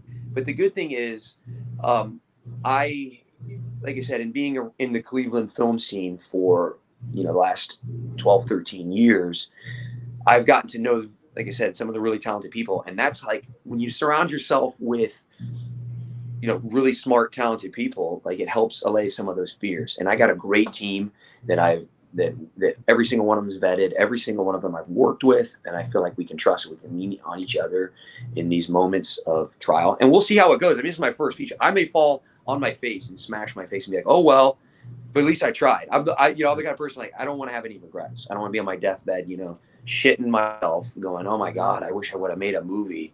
It's well, hell, I'm going to do it and we'll see what happens. And if it sucks, it sucks. If it's awesome, it's awesome, whatever. But it's going to happen. It's an itch that I need to scratch no matter what. Doesn't mean there's not going to be issues. There's already all kinds of issues. Scheduling is a big one. Mm-hmm. Locations. We need to find locations to make this shit look great. Well, guess what? You got to pay for those. You got to make sure you find the right ones, so there's so many logistical things that go into making movies that people don't understand. People just throw it on, you go to movie theater, watch, throw it on TV, mm-hmm. there. But there's a whole world, there's a whole universe that goes into making that come alive. And that's the key. Like if you surround yourself with the talented people that can help, that believe in your vision, then you can like hopefully weather some of these storms that pop up. And I think we've done. I think we got a great team.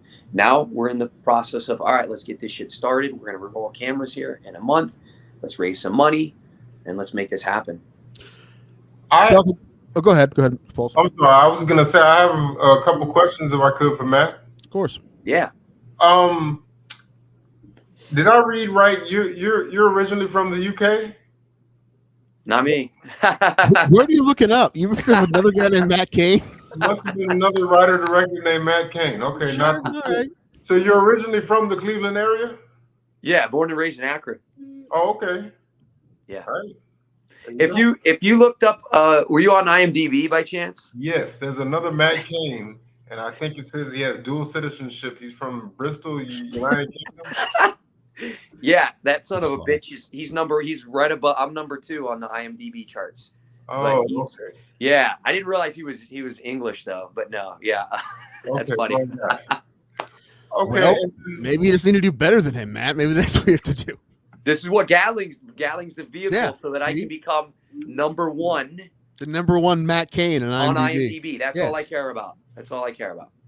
And then my second question was, say I had an idea for a movie. Like I respect all writers, what you guys do. But if I had an idea for a movie but didn't know how to write a script, what would your advice be as far as it's the structure of a script? How can I go about doing that? Yeah. Well, yeah, there are a lot of resources nowadays, thank God. I can only speak to me, and I'm not like, I didn't go to college. I didn't, I'm not even say I'm a screenwriter by trade. That being said, I've always had a proclivity for writing, for creative writing. And ever since I was a kid, like my mom has, like, I would make these little books where I would just write. I would make up characters and write them. So I've always had, a knack and, like, I guess, an interest in writing. But what I did when I decided, hell, I wanted to really take filmmaking more serious, is I would ask people that I respected, people that I trusted their opinion, and I would, I was obviously Google. I would look up my favorite directors and who were they influenced by. Guy, and Tim knows him. One of my best friends, is how actually I know Tim, is comedian Chris Clem. And Chris is he's really smart guy, screenwriting guy too.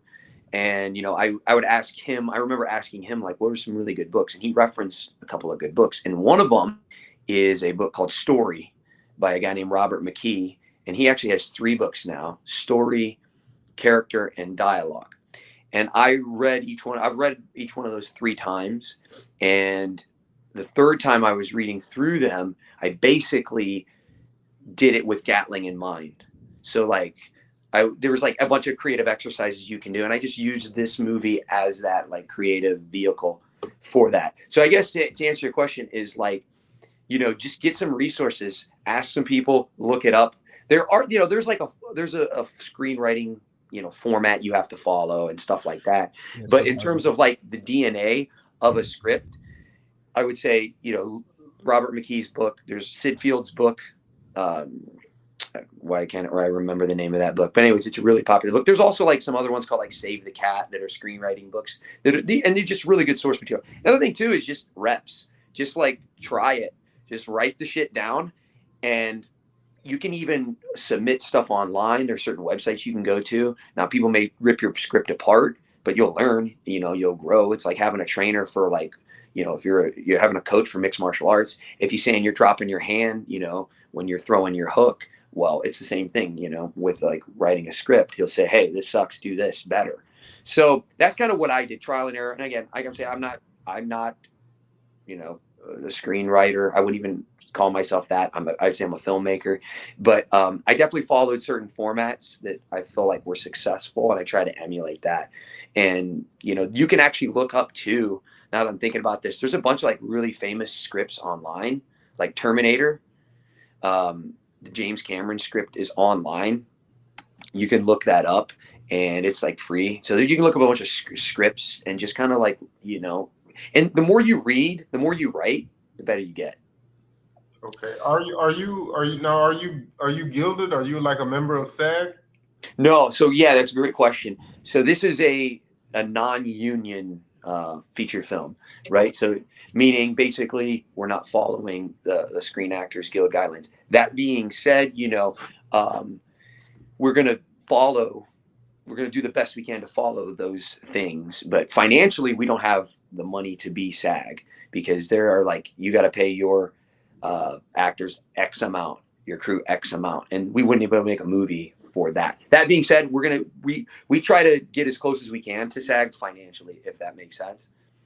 Okay, so the like a little while ago when the writers went on strike, that didn't affect you, or no? So yeah, no, go ahead. No, go ahead. Yeah, all I was gonna say is no. Since we're an independent film, we don't abide by SAG guidelines. Now, if we were SAG, if we were saying, hey, we're going to be a SAG feature film, then yeah, we would have to abide by those. But it's also good practice as a filmmaker just to try to follow those guidelines as best you can. But it's just not, when you're like a mom and pop, it's just not as practical. Like, you just can't afford to do that. Doesn't mean we're not professional. Like, we're going to be a super professional set, but just we won't be SAG. Yeah, Paul, so you can just make a movie. Like, it costs money. I mean, you could just, you can make a movie with your iPhone. And that's the thing nowadays. Like, maybe, like 20, 25 years ago, yeah, you'd have to buy film, which costs a lot of money to make something. But bro, like, your iPhone shooting in 6K, whatever, you can make something. And that's really what it is. Like I said, I started making shit when I was 10 years old. I would make, they'll never see the light of day, but like me and my buddies, as kids in middle school, we would make movies. They were stupid as shit. They didn't make any sense, but it was like, the gear started spinning, and that's really what it is. And typically how it goes if you want to make movies is like, get on set as an extra. Like, I've been on extra in some Hollywood movies that would come to town here, connect with other filmmakers, and then make your own shorts. Like, start with a short, even if it's like a couple minutes, right? It's something, and then it's like this, you just kind of constantly level up, you just kind of go up, as time progresses, as your skills get better. So, and that's, like I said, that's kind of what I did. And I can only kind of speak to from my experience, what I've seen, what I've done. Paul, have you seen a movie script before? Any movie script? Well, yeah, so I know that there's a certain structure. There's like a first, second, and third act. I'm just gonna say, just read. If you see a script, like you said, you could download scripts. You look at them, you'll be like, oh, that's how you do it. It's not, it's not hard. I mean, the format part, isn't hard. I mean, being good, of course, is hard, but the format part I'm talking about, yeah, like anybody could write a script, but not anyone could write a good script. Sure. So can AI just do it now? Oh my God, don't get me started on that shit. Don't get me started. Let's do it now. I mean, we're all terrified, but we were just talking about AI music. There's this site Pseudo makes these awesome songs that sound like people. Yeah, I mean, that's the thing. Is like, once, and we were talking about Terminator, so this is apropos. Like, my philosophy with AI is, once you hit that button, it's over. Like, it's too late. Meaning, I think eventually AI will it'll take over everything. I don't know if we'll have robots that'll enslave us, but once we've fiddled with it, I feel like it's eventually. It's going to be too late. But from a creative standpoint, the thing is, I don't know if you've seen, like, you can even make AI movies. You can make AI scenes and shit like that. Now, they suck.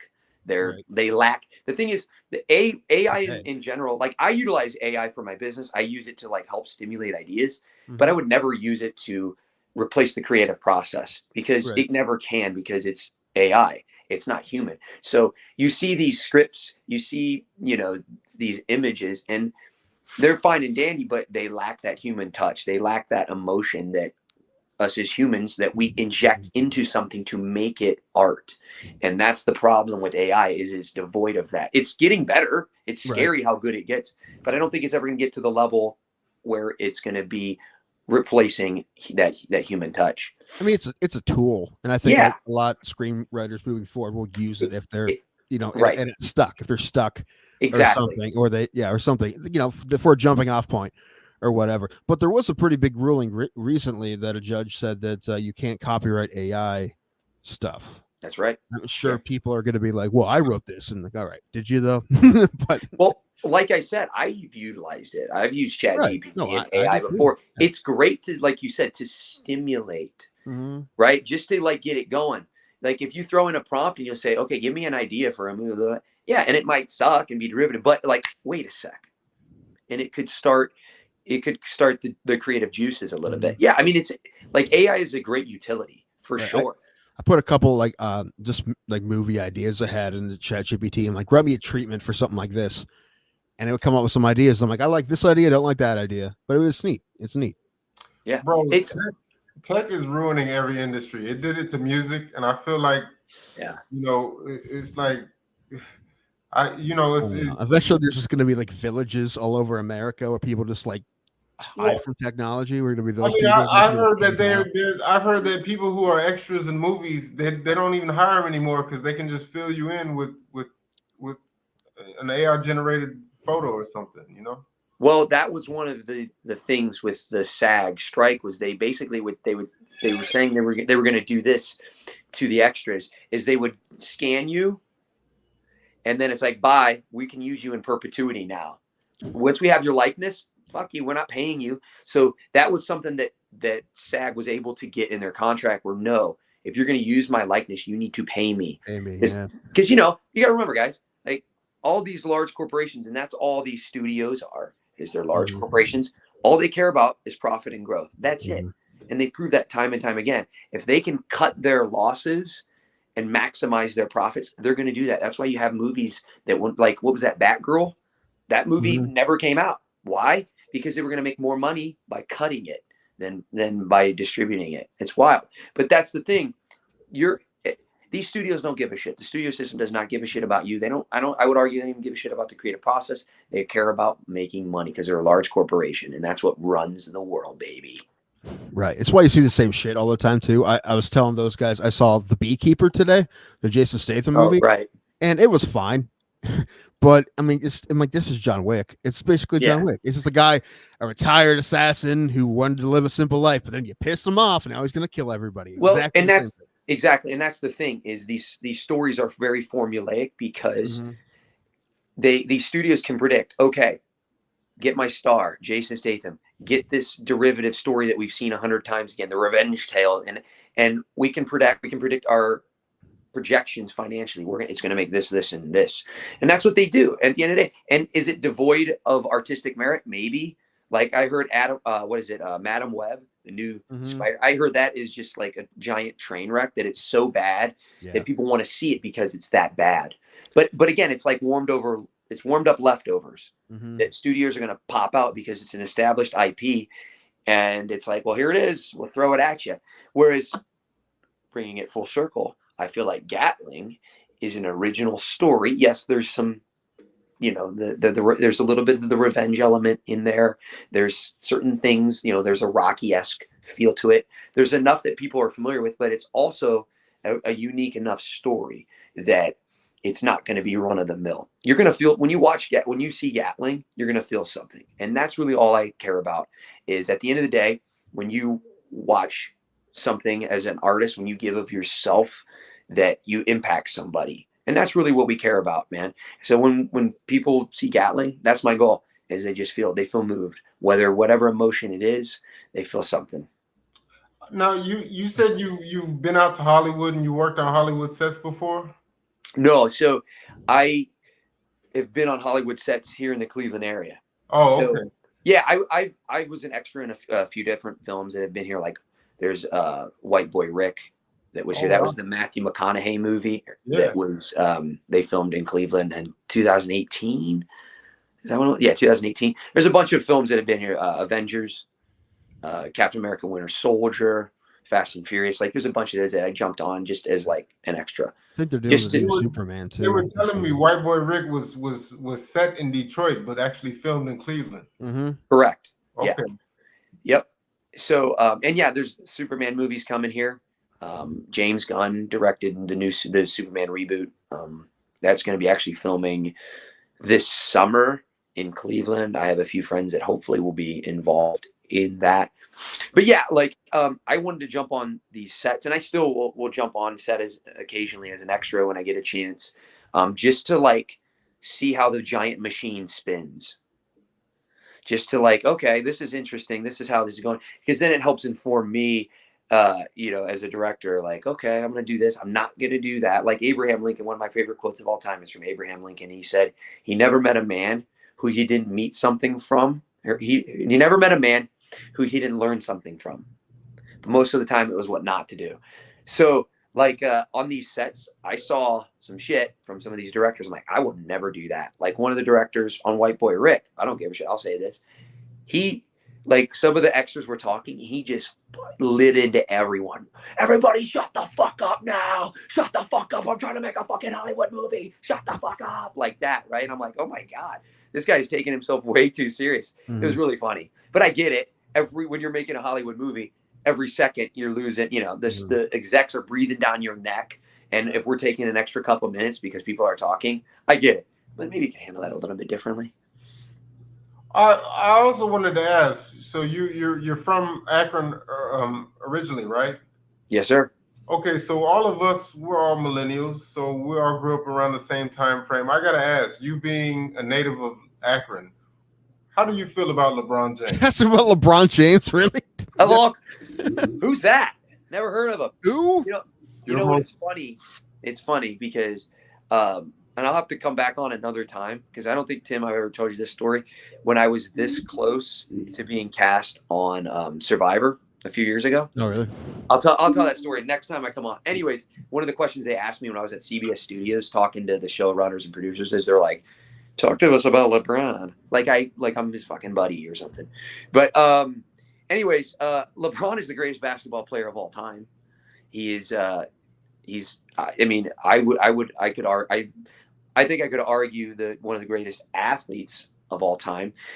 He's great. What he's done for the city of Akron is awesome. Yes, my heart was broken because I am first and foremost a Cavs fan before a LeBron fan. So my heart was broken when he went, to South Beach and all that shit. But guess what? He also came back and helped win a championship to Cleveland. So I can't be upset at the guy. I would not say I'm a LeBron fan per se. I'm definitely Cleveland Cavaliers basketball fan. But the fact that I'm from Akron and the greatest basketball player of all time is from Akron, that's pretty cool to me. But I'm not one of these guys that's, sucking his kneecaps. Oh, LeBron, we love you so much. Whatever. He's great athlete, awesome ambassador for the city. But yeah, I don't know if that makes sense. Pulse, you're going to ask him about the soapbox derby next. Oh, okay. Or how about the Black Keys? How about the Black Keys? Black Keys, AA. And the rubber industry? Rubber, Goodyear, yeah. Yeah. Do you know all that was from Akron, Pulse? No, I did not. I heard Superman was from Cleveland, though. Yeah, that's true. Where are you from? I'm from South Texas, Houston area. Oh, okay. Is that where you live currently? Yes. Okay. Oh, right on. South Texas. I'm trying to think. I've only been to Dallas. Oh, okay. Well, that's where I'm originally from, Dallas. Yeah. Okay. I tell you, when people ask if they've never been to Texas and we talk about Texas, they say, hey, what's Texas? Like I say, big. Driving through Texas on the prairies was just like, does this shit ever end? Oh, wait, here we go. Here's Dallas. We're here, because we were driving. I went to WrestleMania whenever it was in Dallas, however many years ago. And we were driving with Chris Clem and some Steve Guy, some of the other buddies, right? We drove from Cleveland down to Dallas. So when we were getting into Texas, it was like, well, we're in Texas. I've never been. And it was just like, oh, it's just land everywhere. And then we get to Dallas, and it was Dallas, cool city. I like Texas. It's cool. Man. Yeah, I lived there for a year, and actually, coincidentally, I lived like an hour from where Pulse is. Got it. But if you drive in between cities, because I drive from like Houston to Austin once, it's just all fields until you get to the next city. Yeah, it's just, which is similar to Ohio too. Yeah, that's true. Yeah, that's true. It's just on a micro scale. Right. Yeah. Cornfield. Cleveland, cornfield, Columbus, cornfield, Cincinnati. Yeah. tennis stadium, Cincinnati. Yeah. It's, But you guys, you got any questions about Gatling? Because I want to, you know, this is I want you to tell us everything you want to tell us about. Okay, good. Well, it's like I said, it's an MMA, so you know, that's what I want to ask. This is Brobo fucking Plata, right? I know.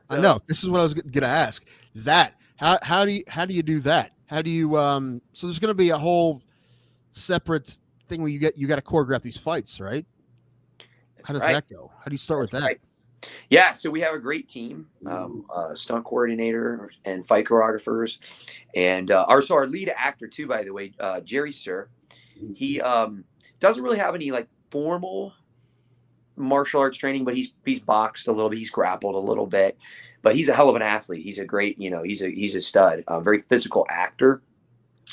And, you know, I've been training, and I've trained with him a few times on and off throughout the last few years, but we've been training for the last 6 months in MMA, once or twice a week. We've been getting after it. Jiu-jitsu, wrestling, striking. We've been doing the whole thing. I've obviously been involved in martial arts for 25 years. I've done a bunch of different martial arts. My main martial arts that I've done is kickboxing and Brazilian jiu-jitsu. So those are like kind of the main babies that I've been involved with my whole life. So the martial arts stuff is kind of the easy, natural stuff for me. So yeah, we've been training really hard with that. We got a great team of guys that have done MMA, have trained in MMA. And the other thing too, and this, I want to throw this out there, is we are still in need of our final set piece. So if there's any MMA promotions, I've been talking to a couple that maybe want to partner with our film, show off their brand, you know, help, we can, you know, partner up, utilize, you know, kind of their space, their ring, their, you know, their promotions as well. And we can, you know, highlight them in the film. We would love to do that. So if there's any MMA promoters in ideally the Northeast Ohio area that are looking for maybe a little more exposure, we can help each other out. You know, hit me up. You know, Matt Kane. I mean, there's a perfect one. I don't know if you talked to him yet, but Cage Thunder would be perfect. Yeah, so Cage Thunder is on my list to reach out to. And I don't know if you have any connections, but yeah, please. If anybody has any connections with any of these promoters, yeah, we would love to. I don't know the names of the promoters, but I know the main matchmaker who works with them. So I could ask him. Yeah, absolutely. Yeah. So, they're a good promotion. A lot of my friends fight for them and they like it a lot. And they fight, most of their fights are at Chaparral Center in Akron, which is a little bingo hall. But cool, right on. I'm gonna have to, you know. I was gonna ask you about that. I'm like, what your plans were for the fight scenes? What are you gonna do? I mean, are you gonna shoot it away that you need extras? And like, how do you? I mean, man, because that would be the hard for an independent film. That'd be the hardest, right? Yeah, to have like a full. Man, that sounds difficult. Yeah, very. That's the logistical issues that you run into when you're making films. Is like, we want this to look, and what I've been telling people is like, this isn't the UFC. We don't have that budget. You know, not even Bellator. Like, we're talking like these guys can make a living doing this. You know what I mean? But it's not the MGM Grand. We're not fighting, you know, we're not selling out arenas. We're talking like, you know, more, not a fucking backyard in Miami. But, you know, we're talking something a little higher up, kind of middle of the road promotion. But at the same time, it should feel a little bit like a little underground feel to it. But yeah, have you been to Chaparral? I'm sorry to interrupt you, but have you been to Chaparral Center? I've not. That'd probably be a good spot. That's where they do all their fights, and it's a bingo hall. They just set chairs up, but they have top pro guys fight there. I mean, guys who've had 10, 11 wins, and it's a good spot. And it's the only thing is, I mean, they sell 1,000 tickets, so when it's there, the people are packed in there. Yeah. But it's I think that, and you know what, it's open a lot of the times. Talk to Cage Thunder, but I think you could probably get that building. I guess you could. I will reach out to them. Thanks. But yeah, from a logistical standpoint, we're going to film for probably 3 days on the final sequence, and the final sequence is essentially this. It's like it's like a pay-per-view. So there's going to be an undercard. There's going to be a handful of fights that we're going to just like show, you know, some brief montage stuff, highlights. You should actually show some real MMA fighters just getting in there. And then there's the main event, 5 5-minute rounds between the two main characters, our lead Gabe the Gatling. That's the main character played by Jerry Sir, and then the villain. I've not mentioned who that is yet. And I won't just yet. But anyways, they're gonna have it's gonna be a 5-round full fight. We're gonna try to get as many extras as we can. The cool thing about when you're making a movie is you can cheat it. So like you can, instead of having 1,000 people, you might be able to get away with like 30, 20 to 30, and make it look like there's 1,000. So there's ways to cheat things when you're making a movie. But yeah, that's going to be the toughest logistical things.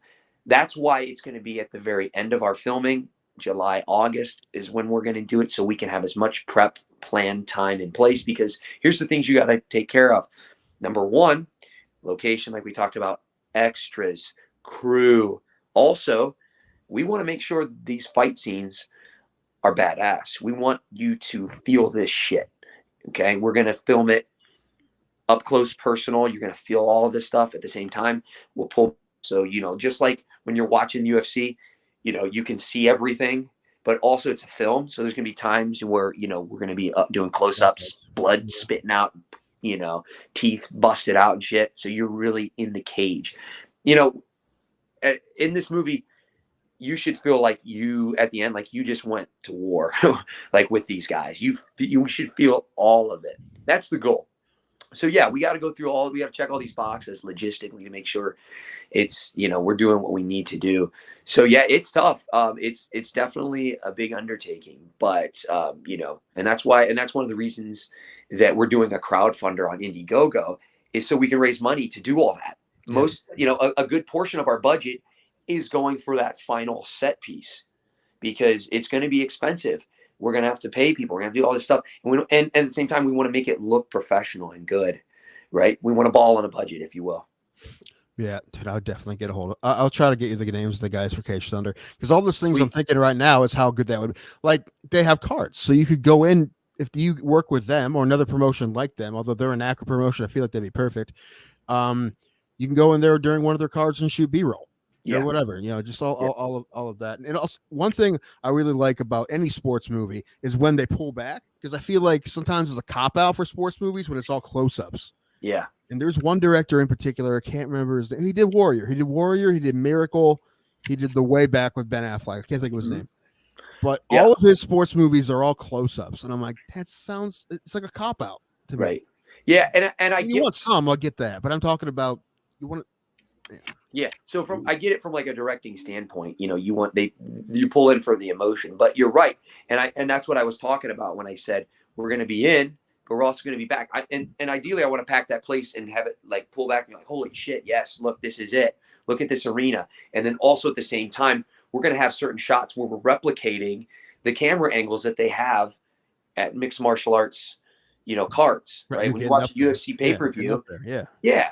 So, and the cool thing is, let me shout out our DP, our director of photography, Mick Coons. He is a big MMA fan. So this was an easy. So when I say, hey, Mick, I got a movie for you. You wanna do it? And he's like, hey, what is it? And I go, well, it's an MMA movie. He's like, yes, I'm in. I'm a huge fan. So he already has a bunch of ideas how we're going to shoot this to make it look, like a legitimate MMA promotion. Yeah, I years ago I thought about doing a documentary about amateur MMA in Ohio when it was the Wild West, and it was hilarious. Yeah, but I never did it. But I talked to these guys who I think I'm going to hook you up with, and they told me I could do it, but I never did it. So, yeah, my neighbor actually is a matchmaker for Cage Thunder, and all those guys. My friends, Angel Law is a fighter. They all work with Cage Thunder, so I feel like talk to them. Maybe they won't be into it, but if they would, that'd help a lot, because they're a small promotion, but they do have some good pro fights. Their next card is at Pro-Am, and that's a pretty decent space. It's a little cramped, but it's a good place to watch a fight. And I mean, yeah, I just think you go in there, you shoot B-roll, and maybe even. Sweet. Guys, am I still here visible on screen? No, you're not. Oh, I thought you turned the lights off.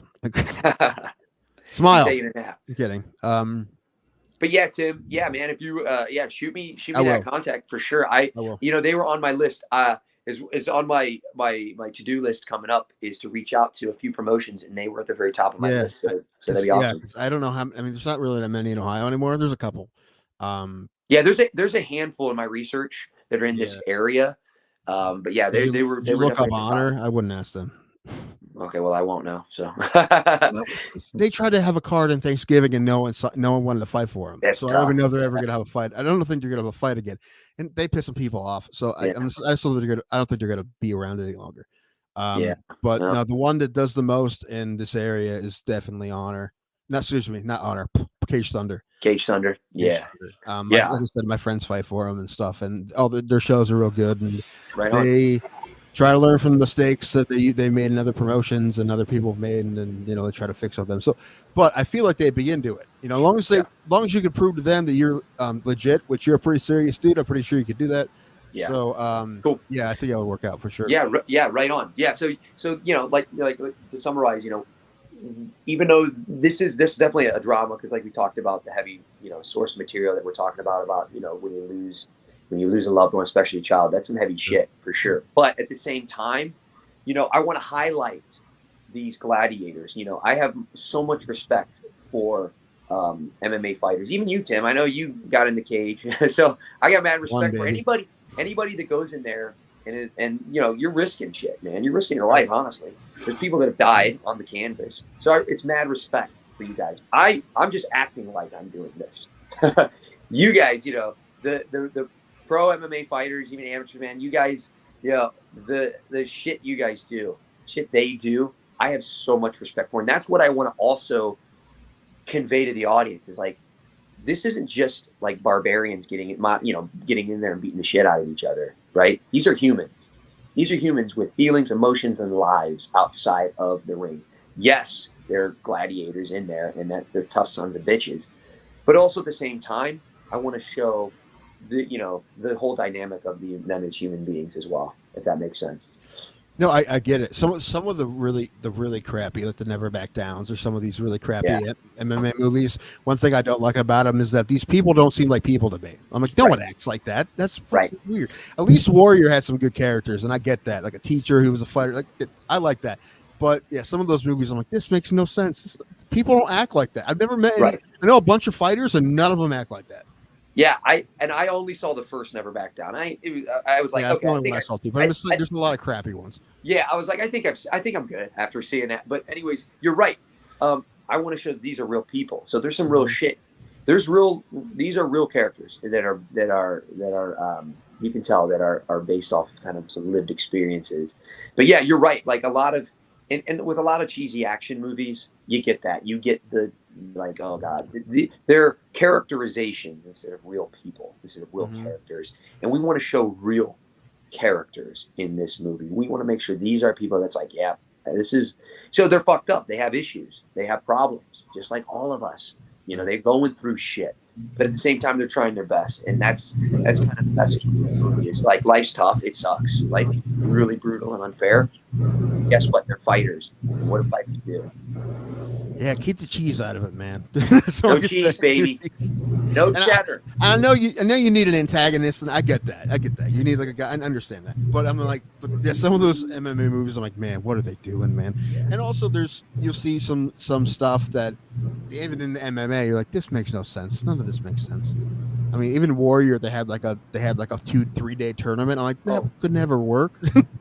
No. Stuff like that. I'm like, that's wild. Yeah, we're not doing and that's that. Probably the best one. That's probably the best MMA movie. Yeah, and that's when people are asking, like, what is this movie like? And I hesitate to say Warrior, but it's like that's kind of the closest that we have. Warrior's the best one, and it's not perfect. Exactly. Now we do have Roadhouse that's coming out.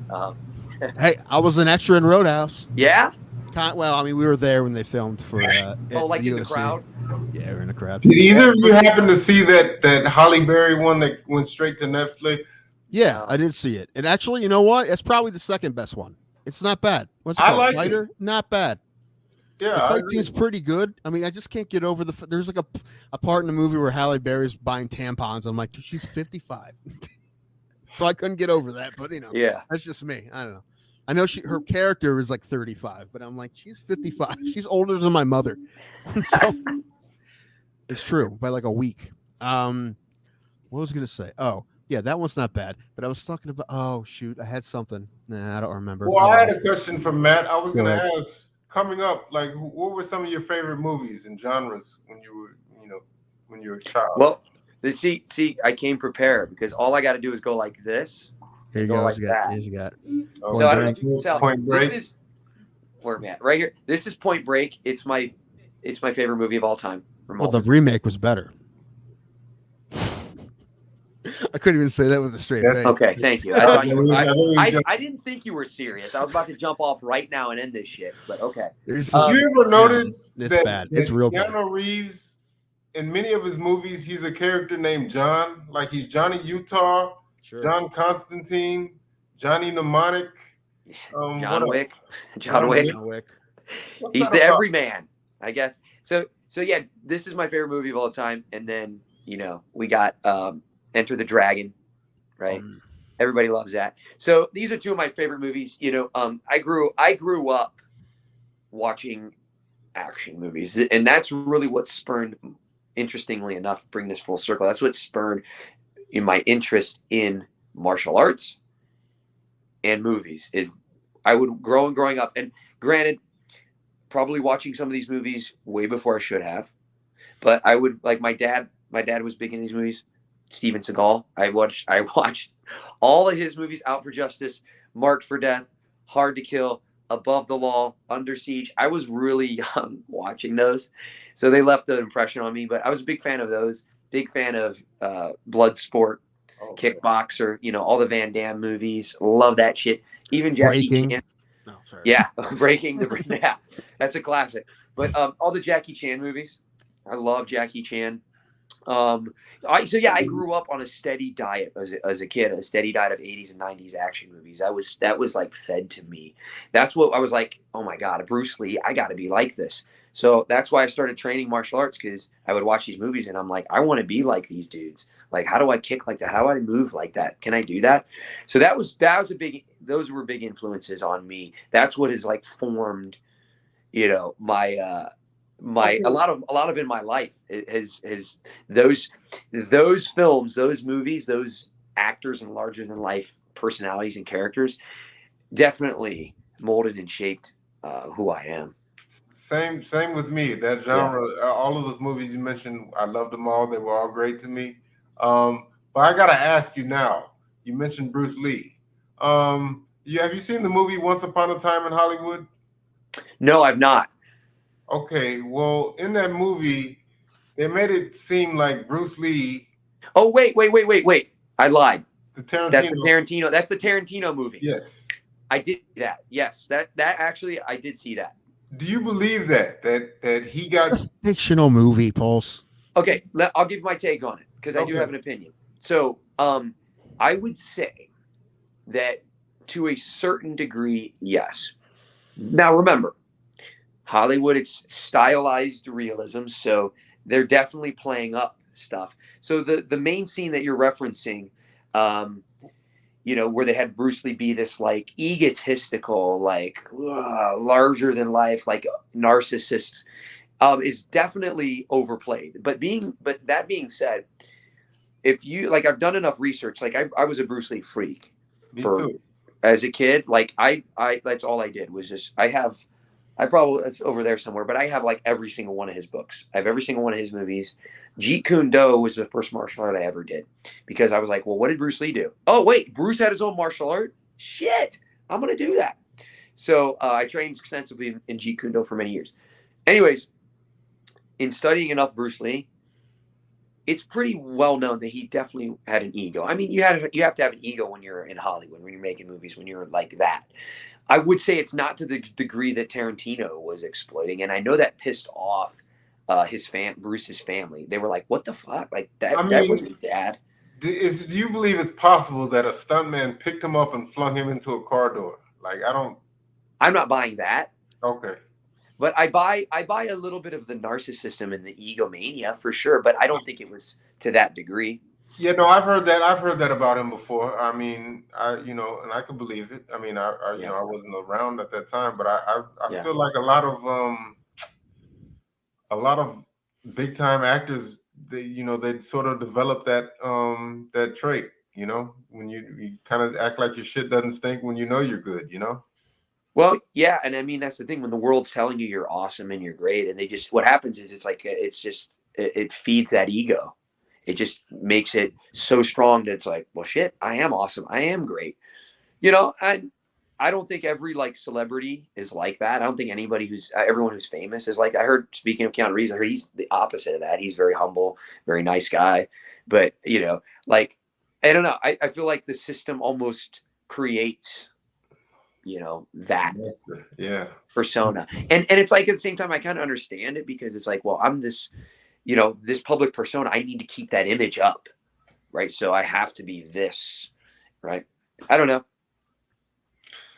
Yeah, no, I've heard the same thing about Keanu Reeves and Adam Sandler. I heard he's a very down-to-earth guy. He hasn't let the money go to his head. So, yeah, good on them. And I heard Garth Brooks murders people. So, yeah, that's the opposite side. Who murders people? Garth Brooks. Garth Brooks? Yeah. You know, because I know who he is. No. It's a thing that like comedian Tom Segura talks about in his podcast. But the truth is, if you watch any interview with Garth Brooks, you're like, wow, he was famous so long that he's no longer a normal person, and he's just super strange now. And you watch him perform; he's a great performer, but you're like, there's nothing behind those eyes. That guy's he is a strange man. I'm not saying he actually kill people, but he's a strange guy, and I think it's because he was famous for so long. And I get it. I mean, if I was that famous for that long, I probably would be weird too. I remember my mom was big into Brooks and Dunn back in the day. Brooks and Dunn's the shit. I love Brooks and Dunn. I saw them live one time. They're great. Yeah. Yeah, at Rodeo Houston, like a long time ago. Didn't Garth Brooks, didn't he have like a pseudonym at one point? Yeah, Chris Gaines. And it's the funniest thing I think that's ever happened in country music. And he's talking about doing another Chris Gaines album. And man, I hope so. Yeah, he kind of had an emo haircut and do it. So I need to jump. I need to do some research on.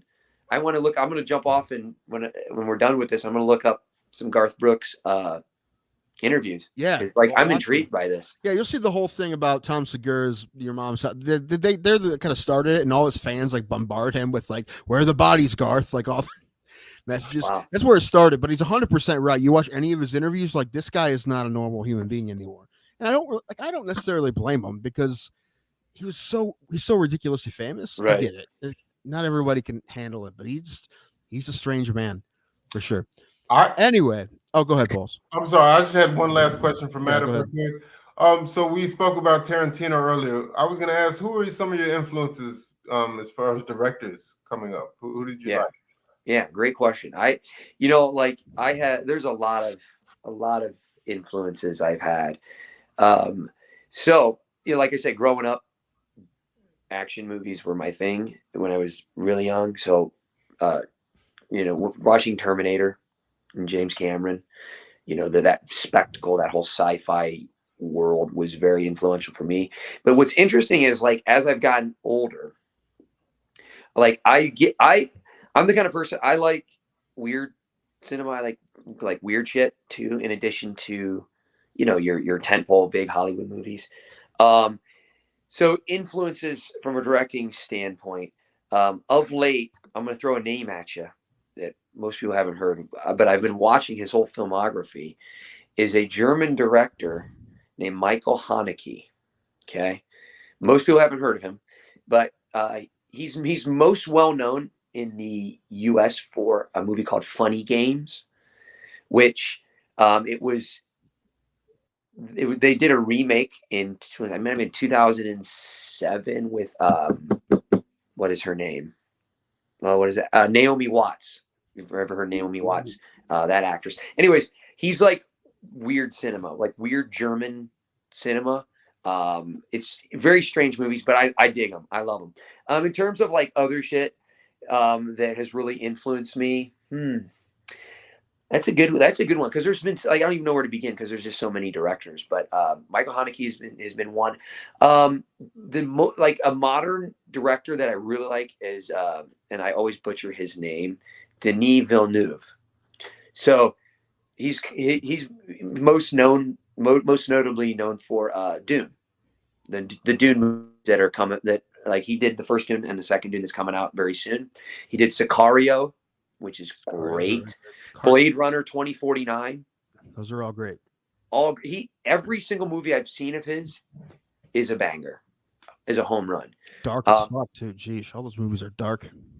Yeah, and that's I'm not speaking of dark. David Fincher. Yeah.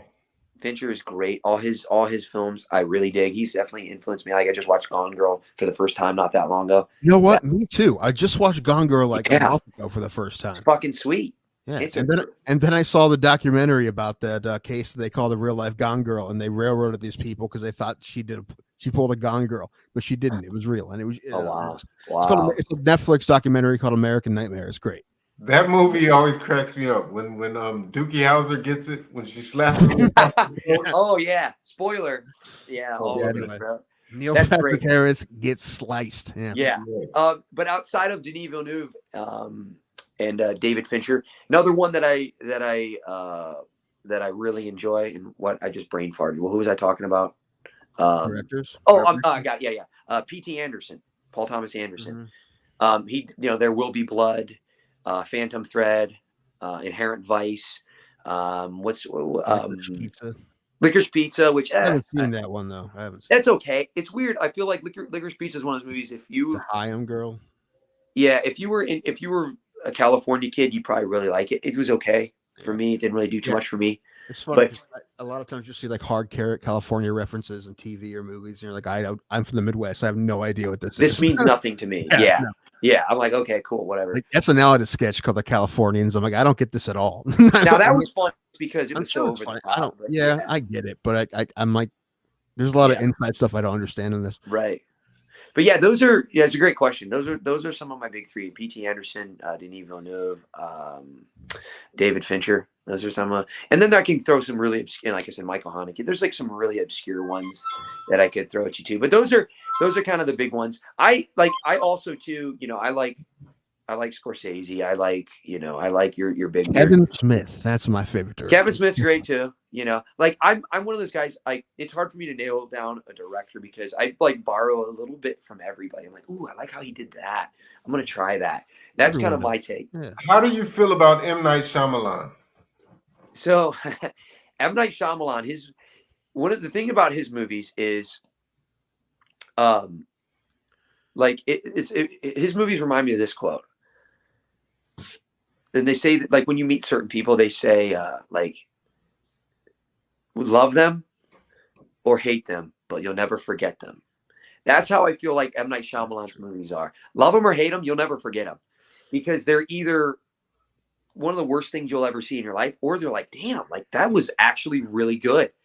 I mean, we could go down his filmography and say that. I mean, he definitely started off strong with The Sixth Sense. That guy is absolutely like a Joey Gallo type home run or strikeout, one or the other. He's either going to hit it out of the park or just whiff completely, and he's done both a lot. Yeah. And you could go through his whole filmography and like almost alternating, like the Happening. What did you feel about that? I like that movie. Oh my god, it's so bad. It's so bad. The Village. Yeah, Village. Knocking the Cabin. That's what was the new one. Or no, not Cabin. I haven't seen that one. That was not bad. Not bad. Old. One of his newer ones. Yeah. Old. I've not seen that either. But I won't watch Old. It weirds me out too much. He did. Didn't he do Avatar? No, that's Cameron. Not Avatar. Not no. What was it? Signs with no.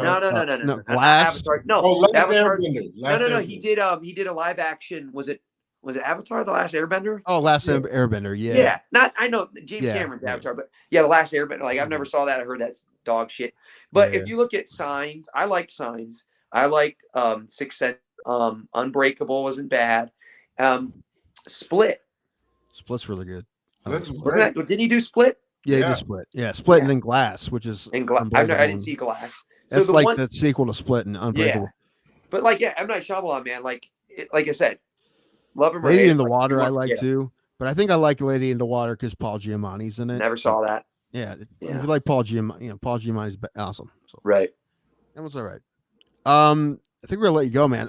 Cool. Listen, as someone who all the time has ideas for stuff, I love the fact that you're fucking going for it. I love the fact that you're like, fuck it, I'm gonna do it, because I have a hard time doing that all the time. So I love that you're doing. I love that for you, man. I really hope it goes awesome. I will help you the way I can. I'll try to get that contact for Cage Thunder, because I think that would work great if those guys would be into it. I think they might be.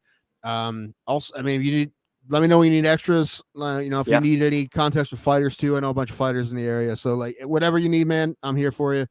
Don't know how much I can help, but I can help you what I can. So I'll give you the Sweet. contacts, and Yeah. I'm really excited for you, man. I'm really excited. Yeah, I'm really excited to see how this turns out. And I was gonna say this was a great conversation. It was nice to meet you, man. Likewise, guys. Yeah, and hey, thanks for having me on. I appreciate it. Appreciate the support. And I'll just finish off saying again, people can check out our Indiegogo campaign. Just look up Gatling in there, MMA drama. You can, even if you don't contribute. Like I would never pressure people to contribute. I get it. But if you can, great. We have some awesome perks. For as little as $5, you can actually help. You can have your name in the credits of the movie for just as little as $5 to help make this movie happen. So you can check out all of our different perks that we have, from signed MMA gloves, posters. You can actually get this one's going hot, so we only got a few of these left. You can actually have your face on a fight poster in the movie, like you or your grandma or whoever you want, and we'll show it actually in the movie. So, anyways, yeah, there's a lot of great perks there. We want to try to get to that number. So if you can't contribute, just share it. That's all, and that's really all we ask is, like, let's try to get as many eyes on this as possible, because I think it's a great story. It's going to hit a lot of people, and we're going to have some badass martial arts, mixed martial arts action in there. So yeah, thank you guys for having me on. Appreciate it, and we'll do this again. Come back whenever you want, man. And best of luck to you, man. And thanks for being here, man. Thank you, guys. Take care, man. Appreciate you guys. Yeah. Thank you, Matt. Awesome. That was great, man. That was a great combo. I am going to donate because I want the clout of having my name in the credits. There you go. Hey, can you hold the reins for a couple of minutes? I got to get a drink of Pete. Okay, sure. All right. I'll be back. I've been having to pee for like a half an hour. Okay. Well, go ahead. Do your thing, bro. Wow, that was a great conversation. Thanks again to Matt Kane for coming on. And I guess when Tim gets back, we will continue to review this weekend's fight night. Shout out to everybody who's in the chat. Two Joints is here. Triggering People is also here. And yeah, man. I was always wondering, man, because I was like, I have a couple ideas for some movies, but I just didn't know how to structure them. So it's great to talk to that guy, pick his brain a little bit. And I'm definitely going to, I guess I'm going to donate a little something to his Indiegogo and pull up this UFC Fight Night card so we can have something to talk about. I hope Tim doesn't take too long pissing.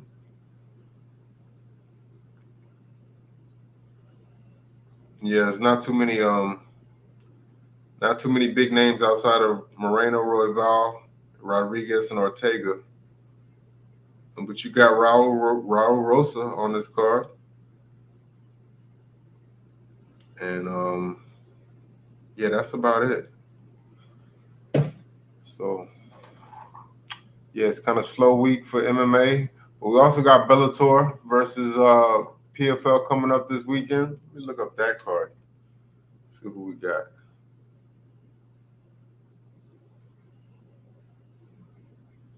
And also, I wonder where Mr. Highclack is at. If you're watching, man, I hope you're doing all right. Hope you're not being held hostage. I hope you're in good spirits and good health. Okay, PFL versus Bellator. Saturday card. Holy shit. This guy that Ryan Bader is fighting is like a foot taller than him. Might change my pick now. Never heard of the guy.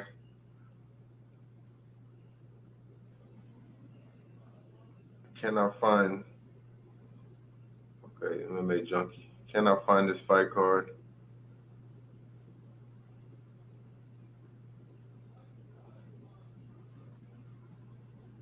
Yeah, see, this is what I'm talking about. I don't know any of these guys. Outside of the main event, other than Impa Kasangane. And the only reason I know him is because he is a UFC reject. So, like I said earlier, I just don't see PFL. I know they're gonna try. They, give the old college try, but I just don't see that organization lasting too long. But God bless him. Good luck to him. I just know I'm not gonna pay for this pay-per-view. And but yeah, I'm gonna find some way to watch the highlights maybe. Jeez Louise.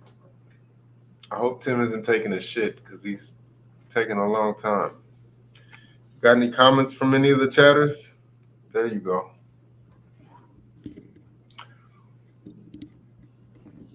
Welcome back, brother. It's always nice when you have people on that you don't really have to ask them too much. They just welcome. Yeah, man. That was a great convo, man.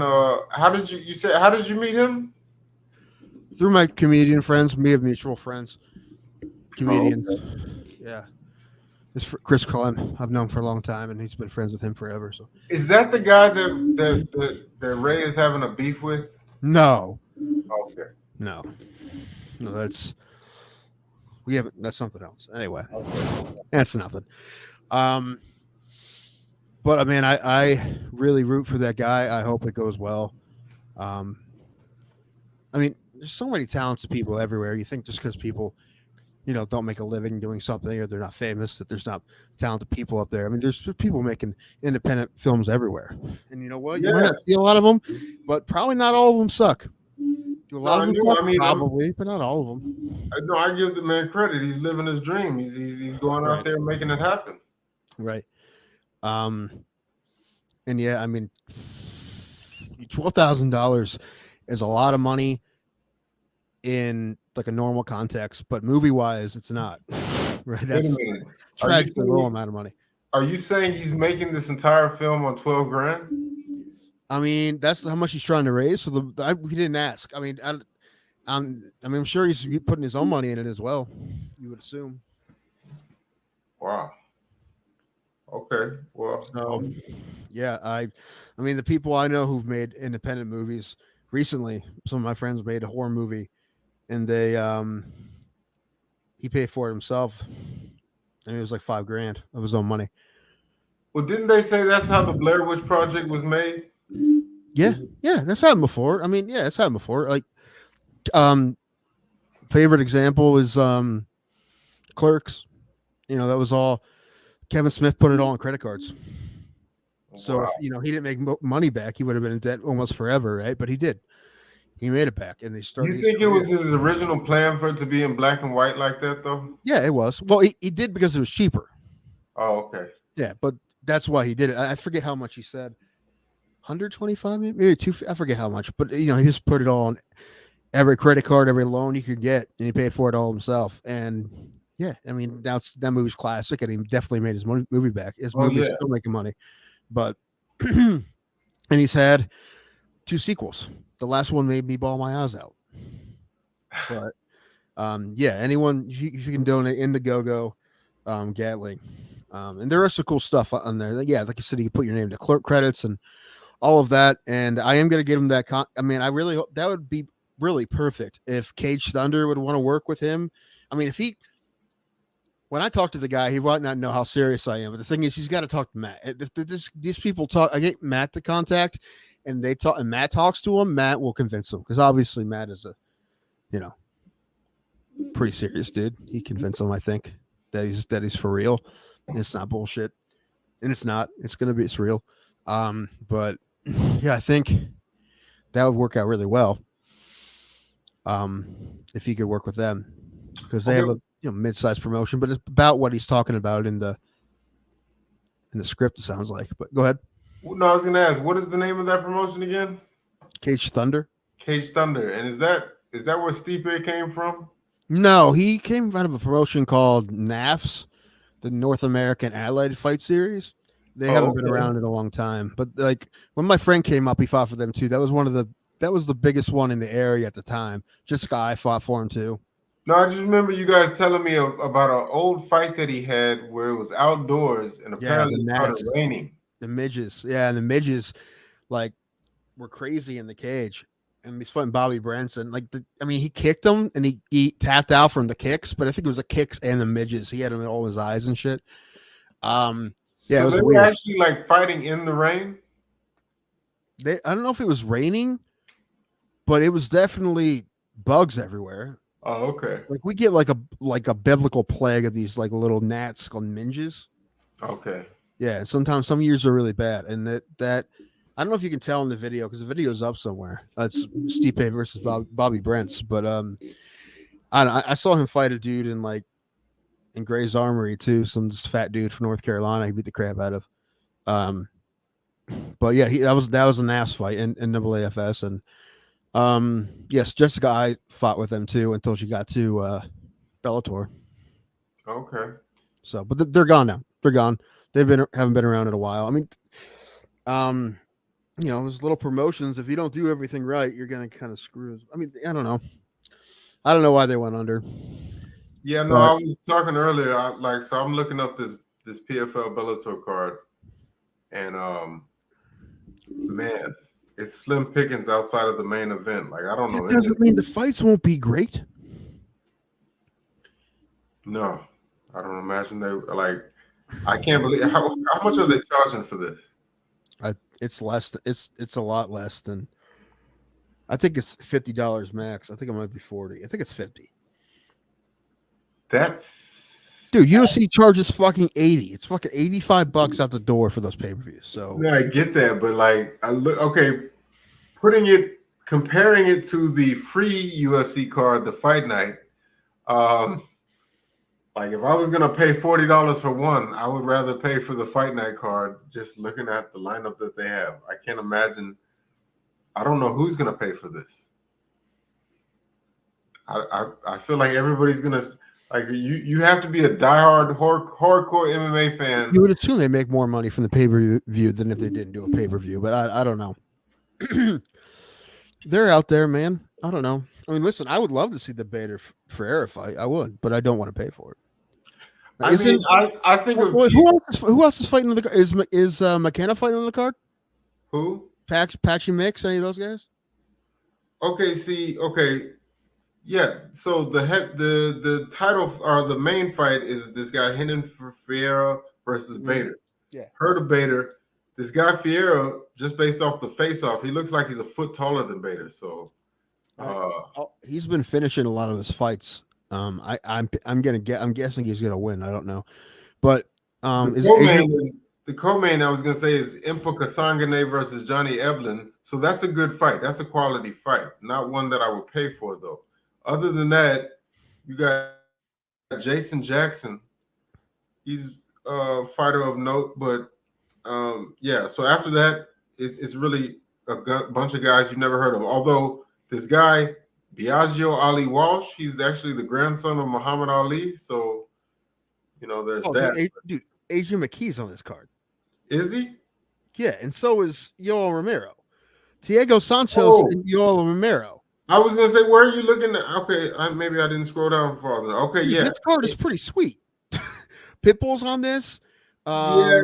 Okay, so yeah, you got Impa and Caparloza, Santos and Romero, Collard and AJ McKee. This is a pretty solid card, man. And now that you don't know a lot of these guys. Now that I scroll down, I see the marketing of the PFL and Bellator, right? I see these guys can fucking fight. A lot of these. AJ McKee is as good as any the top featherweights in the world. He is. Bro, on the preliminary card, you have a professional championship boxer in Clarissa Shields. The prelims. Who's she fighting? Yeah, you got Aaron Pico. Okay, so still not one that I would pay for. It's a good card though. It's a decent card. I might watch the prelims if I can. I want to watch Shields. Yeah. But yeah, dude. Santos and Romero. That's a good fight. Romero's kind of old, but it would have been a great fight like a decade ago. But it's a good fight now. Yeah, I love AJ McKee. I'm surprised Patchy Mix isn't on this. Was he supposed to be? Maybe. Okay. But yeah, dude, this is going to be a good card. Actually, I mean, there's more fights that I'd be excited about on this card than the other UFC card. I mean, the score is like 3-2, but still, Yeah, Impa, Melvin. I know they just got a replacement for Pitbull because his guys got hurt or something. No. Nemkov. Yeah, he's a good card. Nemkov's on the card? Yeah, he's fighting Bruno Capoloza. Oh, okay. Well, actually, you know what? I take that back. That's actually a star-stacked card now. Still not gonna shell out $50 for it, but I will be tuning in somehow. But I mean, what's Moss doing? Is he doing the UFC card? Or is he doing this? I'm pretty sure he's gonna be reacting to the fight night card. He might do both. I mean, are they gonna be running simultaneous? Let me see. Oh no, you know what? It looks like the PFL Bellator card will be done probably before that. It starts at 3. That means I don't know. When's the other one start? Is it a 10 o'clock main card? This looks like a 7 o'clock main card. Okay. Yeah, this is a 10 o'clock main card. UFC is 10 o'clock main card. So the PFL card looks like it will be done before the main card of the UFC card. But at one point, they will probably be going simultaneously. Were you aware of the fact that Sean Strickland apparently got into an exchange with Machine Gun Kelly? Yeah. Did you see Machine Gun Kelly's new tattoos? He went pitch black. Yeah, I don't even know why that guy's famous, bro. Like, he's not talented at rapping or... he does a little acting. He was in Bird Box. A couple other things. He was in... Actually, he did a good job in The Dirt. He played Tommy Lee in The Dirt. Oh, did he? Yeah, he was pretty decent in that, actually. I think he did a good job. I don't think he did as good a job as Sebastian Stan as Tommy Lee, but it was decent. I don't know, man. I don't know. I mean, I like that song Wild Boy when he was like up and coming. That was one of his bigger hits as a rapper. That's about it, though. And he started doing this. I mean, I love pop punk, but I don't really like what he does. I don't either. Yeah. I don't like auto-tune pop punk like that. I mean, everyone uses a little auto-tune, I know, but I mean, it just doesn't sound real to me. It's weird. I don't know. I don't know, man. He's all right. But something happened with Strickland. He was supposed to do some like Nitrocross thing, but like the Nitrocross fans, like just kind of like, I guess a lot of them didn't know who Strickland was. So when they announced he was going to be part of it, they looked up who he was and they're like, no. And he got canceled. They took him off of it because people were complaining. Now, MMA fans already know all about him. We know his deal and the shit he says. And somehow most of us are okay with it. But that fan base was like, no, not here. So that didn't work. You know what I'm wondering? Does the UFC or Dana White and them, do they have a patent on power slap? Like, can anybody start a power slap league? Yes. There's like underground leagues in Cleveland. Oh, really? Yeah. Okay. I mean, I haven't been to one because I mean, I can't watch it on TV. If I went to one live, I'd probably vomit. I can't do it, dude. That's rough. Yeah, no, I watched the first episode. I gave up on it soon thereafter. I can't watch. And I did watch Julian Lane's slap fight. That's about the only one I watched. Oh, wow. He had one? I think he went to Poland or something. I mean, I don't know, because he's like a little bit of a name. They'd like pay him to come do shit. He's only done one. It was only done one, and he did it because he got paid to do it. Obviously, but he got knocked out. Okay. But yeah, it's I can't watch this sport, dude. It's rough. Yeah, no, and that's what I was talking about earlier. It's so much, man, there's so much media. Like, I feel people should read books more. I think people should watch Bro Plata more, is what I think. Yes. That's why. If you're going to consume anything on YouTube, watch us. But that's why it's so hard to like get anything going, because there's infinite amounts of entertainment. You could be watching it anytime. And a lot of it's pretty solid. Not all of it, obviously, but a lot of it's pretty good. So if anyone spends their time watching us, I'm like, thank you. I don't know. Thank you. I concur. I appreciate it. I really appreciate it, man, because there's so much, there's, like I said, infinite amounts of entertainment options. And a lot of it's pretty solid. Yeah. I'm not sure how some, like I mentioned before, there's a tag league, a professional tag league with grown people playing tag. But I can't imagine it draws a dime. Like who's gonna watch that? Who's gonna sit down and watch other people play tag? Well, it probably does okay on social media in small, you know. I don't know. It probably gets some. I mean, listen, if you put like reels and TikToks together of it and people are watching it, that would help with sponsors and shit. I don't know. That's how you get people into shit. I don't know. There's all kinds of weird sports now, man. That's why I love the Ocho. We had Kendall on. She's a pillow fighter. Yeah, crazy. Yeah, no, but it's like I remember I used to like they would show fishing on ESPN. Yeah, and I'm like, who watches other people fish? People do. Cornhole. You ever watch cornhole on ESPN? No, what's that? You never heard of cornhole? Cornhole. It's the game with you have two boards with a hole in the middle and you throw the beanbags. Oh, that game. Okay. Yeah, that's real big here in the Midwest. Okay. Yeah, it's real big around here. Like everybody has cornhole boards. It's a whole thing. But there is professional cornhole, and there is real money to be made. Maybe not millions, but they can thousands. They can win money, and they sometimes put it on ESPN. I think one of the Saatchi's companies, I think, is one of the sponsors. I forget which one. I don't know. Jimmy Dean, maybe. But yeah, there is professional cornhole. Darts is huge in Europe. There's stadiums filled with people. You ever watch any dart videos? There's like 30,000 people watching people throw darts. Yeah, that's wild to me too. But I don't know. I like. What was I about to say? I don't know. The thing is, you never know what's going to take off, dude. Pickleball became a huge thing. Yeah, you never know. There's all kinds of weird fucking sports. I don't know. There's tech ball or whatever. It's like table tennis for soccer. You ever watch that? I have seen clips of that. It's wacky.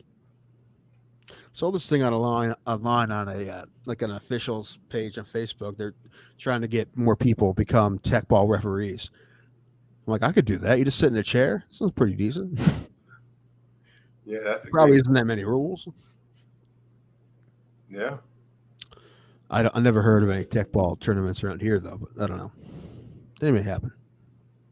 Yeah, no, I just remember ABC's Wild World of Sports. Yeah, they had arm wrestling. Yeah, that's still a thing. Yeah, I mean, it is really crazy. Like all the kinds of weird sports that people do at a really high level, and I'm impressed by anyone who's really, really good at anything. So, I don't know, almost anything. I mean, there's frisbee golf, dude. There's professional frisbee golf. You ever played frisbee golf? No. Do you know what it is? I mean, based off of the name, it sounds like it's what it is, right? Yeah, pretty much. It's like some golf courses have changed to frisbee golf courses, but yeah, it's you throw a frisbee into like I don't know how to explain. It's kind of like a net, but it's like a chain net. But yeah, it's basically like golf, and like the professionals will have multiple frisbees. There's a course by me, and there's a league. I've been asked to join the league. I've never played in my life. I'm like, that sounds awful. I don't know. Maybe, I don't know. Probably a little slightly less frustrating than normal golf and cheaper. But yeah. When's the last time you've bowled? 10-pin bowling. It's been a while. My nieces go all the time. They're like in a league. Oh, okay. Yeah, but I haven't been in a long time. I do have a bowling ball though. I got it when I was like a teenager, so I still have one. So I might be the worst bowler who has their own ball. Hey, Ryan. Do your fingers fit in the hole still? They do. Yeah, they do. Yeah, I was a teenager, but I was past puberty, so it was. Yeah, it still fits me. Last time I played disc golf, I ran into a homeless guy on the course, and he was ranting about AR-15s. That sounds like Texas to me. That sounds like every corner in Texas to me. Hey, you want to hear about guns? All right, if you got a minute, sure. Yeah. No. Yeah, I see all of these celebrities are into pickleball now. Dude, pickleball's a cult. Play tennis. Man up, play tennis. Yeah. We have courts now in town. They built courts last year. And there's a Baptist church that just built their own courts too. You know, just churches have, you know, they have money. But Yeah. do you want to pull this card up?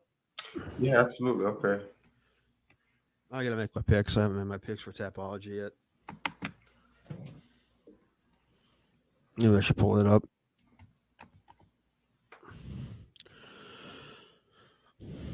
Tapology. Okay, should I go on the Tapology page or should I? Yeah, you can do that. Okay.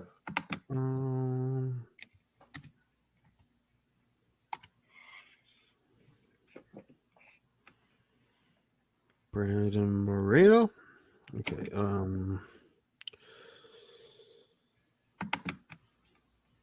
How do I make my picks? Picks. Here we go. Enter prediction. Here we go. How'd you do on last week's card? Pretty good. Do you remember what your record was? I think I lost. I think I went 9-3. Okay. Oh, that's not bad. It's the best. Definitely the best one I had all year. I lost. I picked Taffa to win. I picked Kopilov to win, I think, and I picked Volkanovski. So I had 3 losses. Or maybe I picked Hernandez. I don't know. Maybe I only had 2 losses. I'm not sure. Okay. Oh, so you picked Volk in the main event. I did pick Volk, yeah. So that's one I missed. Didn't Moss almost have like a plus 9,000 parlay? Didn't have Volk lost? Yeah, I know that screwed up a lot of people's parlays. A lot of people everybody I talked to was going with Whitaker, Volk. A lot of people were picking Ian Gary. And who else was on that main card? Hernandez and Davishvili. Okay, yeah, and a lot of people picked them, but yeah, Volk losing at the top really messed up a lot of people's parlays. That's why I won't bet parlays. I'll just go fight for fight because. Wait, is the co-main event a 5-round fight? Tapology is telling me it is. I didn't know that. So Okay. we were talking about it earlier. I wasn't sure. Yes, it is. Okay. Well, then that makes sense. We were talking about like it should be. So it is. Okay. Okay, you know what? When I'm looking at it side by side, I have to admit the PFL versus Bellator card is better. It has more names. That's what I'm saying. I think it probably will be the. Now the thing is, though, I'm not going to watch it because it costs money. If it didn't cost money, I would probably watch it over this card. I'd go back and watch Moreno or Ortega. But that's probably about it. Right. No, I don't. And I'd be begging for someone to throw a fucking elbow, but you know, they're not allowed. Yeah, no, this fight night card is top heavy, but after that, I was mentioning, yeah, you got Raul Rosas on here, but other than him, let me see. Yeah, no other contenders, just a bunch of prospects. Yeah, I don't even. Man, I'm looking. All right, I picked this favorite by I don't know knockout. Sure, whatever. Like I don't know. I'm just making goofy picks. See, that's why. Like I knew most of the fighters last week. That's probably why I did better. I don't know. I don't. Can we just like roast the main card fighters?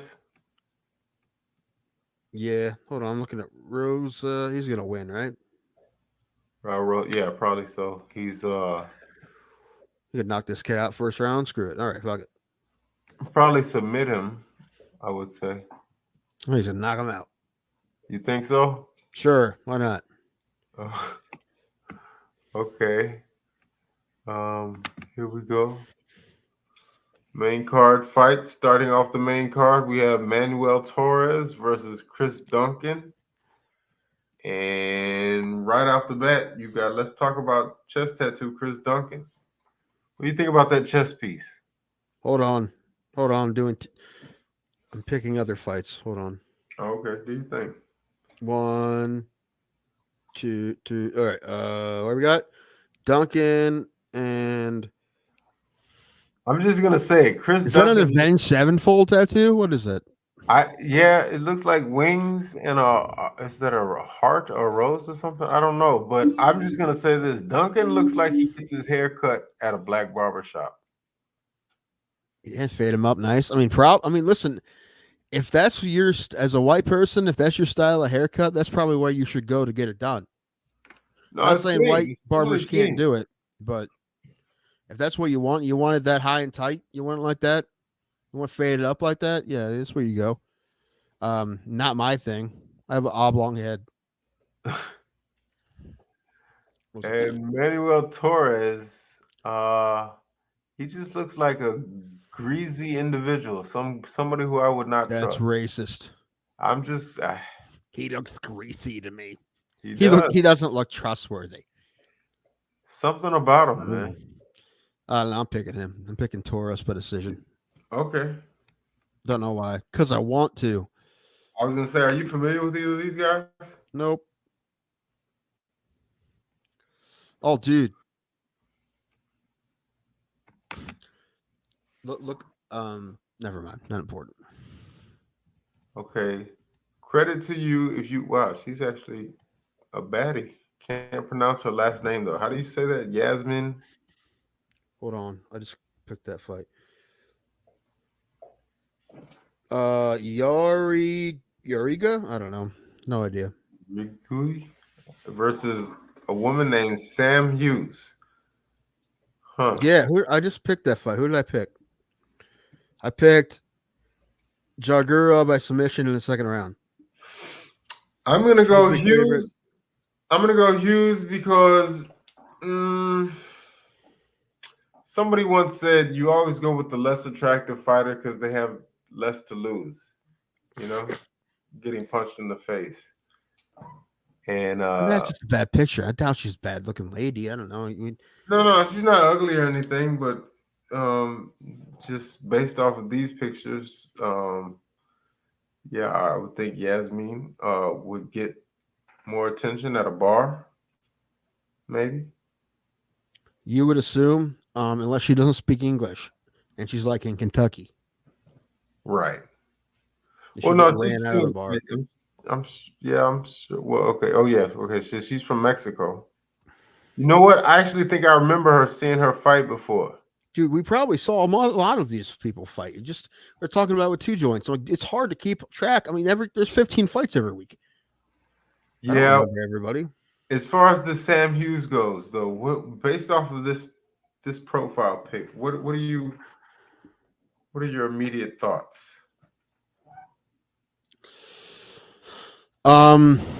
She looks like she grows hemp in her garage. I was gonna say she looks like she works in a garage, like as a mechanic. Yeah, that's too a mechanic, maybe. You see that? I think she has a lot of like long flowery dresses and flip flops. You think so? I bet she has dirt. Her feet are dirty all the time. Yeah, I don't know her from a can of paint, but I just feel like she hasn't worn a dress in a while. I think she looks like she looks hippie to me. Like she has like the cornrows, like maybe really into like Fish, the band. Not maybe. I was gonna say the food or the band. Okay. Maybe the food too. Who knows? But the band, Grateful Dead, sure. I'm kind of just describing the one woman I know who has dreadlocks. That's kind of like what she dresses like and what she's into. So no, she definitely looks like she has a toolbox with a bunch of wrenches. Wrenches at one single dildo. Let's see. You said you're picking Yasmin? Yeah. Okay. I haven't yet to make my official pick, but for right now, I guess I'll go with Yasmin. Okay, then we got the third fight on the main card.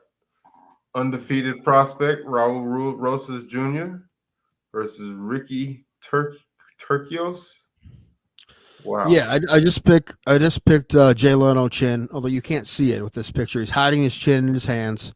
Got 2 hands full of chin. Yeah. But I'm picking him to win by knockout. I think I said first round. I don't know. I just submitted my picks. I don't know. Yeah, I know he's coming off of a TKO win, but that was a rarity because he's like a ground fighter. So I figure, the safer bet is to him definitely winning by finish, but I would say submission. And the guy that he's fighting is one of the most effeminate looking men you'll ever see in your life. Like, His name is Pretty Ricky. oh wow, okay, sure is. Yeah, that haircut. That's a Hispanic pop star. Yeah, that's the Tim Lincecum. Or no, that's more like a Tim Lincecum was the shit. Yes, he was. He was a great pitcher. But no, that's more of a like a. Okay, so I guess I heard about that like blew his hips out. It's never like what gets a pitcher is not usually his hips.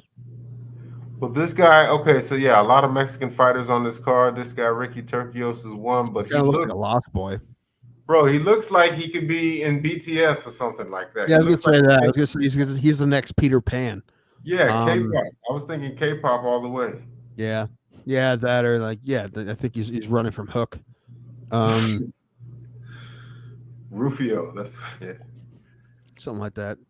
Yeah, and no, as far as Rosas, bro's got sombrero. He's got some type of giantism going on. He kind of looks like Max Holloway with giantism. I'm waiting for him to be able to grow a beard. I think he'll look better with a beard.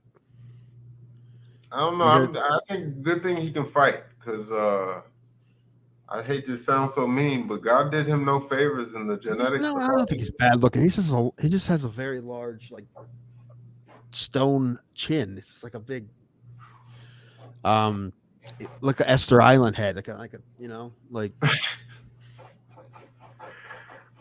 Okay, so we're both picking Rosas. Right, I'm picking him by first round sub. You're going first round knockout? I think so. Yeah. Okay. I don't know. I just saved my picks. I'm not gonna pull them back up. Although I'd already forget who I picked here. Third fight from the top. You got a man with a very German name and Daniel Zellhuber, but he looks Mexican versus Francisco Prado, who looks like Drew Dober. A little bit. Right? Yeah, a little. Yeah. You showed me these 2 pictures and asked me which one was Zellhuber and which one was Prado. Right. Wrong. I swear. I would have went pretty hard on that one. Francisco Prado is the whitest looking Mexican man you've ever seen in your life. Like, he looks like he was an extra in a World War II movie wearing a swastika. I'm not saying he's. Right. I'm saying he could. He has the look of an actor. I'm sure he's not racist, but I'm just saying he looks like he could play he could be an actor and play a Nazi in a movie. Is what I'm saying. If I didn't know his name was Francisco Prado, if he grew up in rural Kansas, I'd have no reason to discredit that. Where is he from? Can you scroll down a little bit? He's Argentina. He is a Nazi. That's where the Nazis all fled. That's why he looks like a Nazi. Moderate favorite is Daniel Zellhuber. I don't remember what I picked already. I think I picked a favorite. The golden boy. Yeah, I'm going to go with the fave because I don't know. Well, no. Scratch that. I remember this Prado kid. Who did he fight last? Because he came up with a massive win. And click right there. Click the W. Click the W up there. Oh, okay. Yeah, where it says the wins. If you put your mouse over that, it should tell you the W, the green W. Yeah, you might have to click it.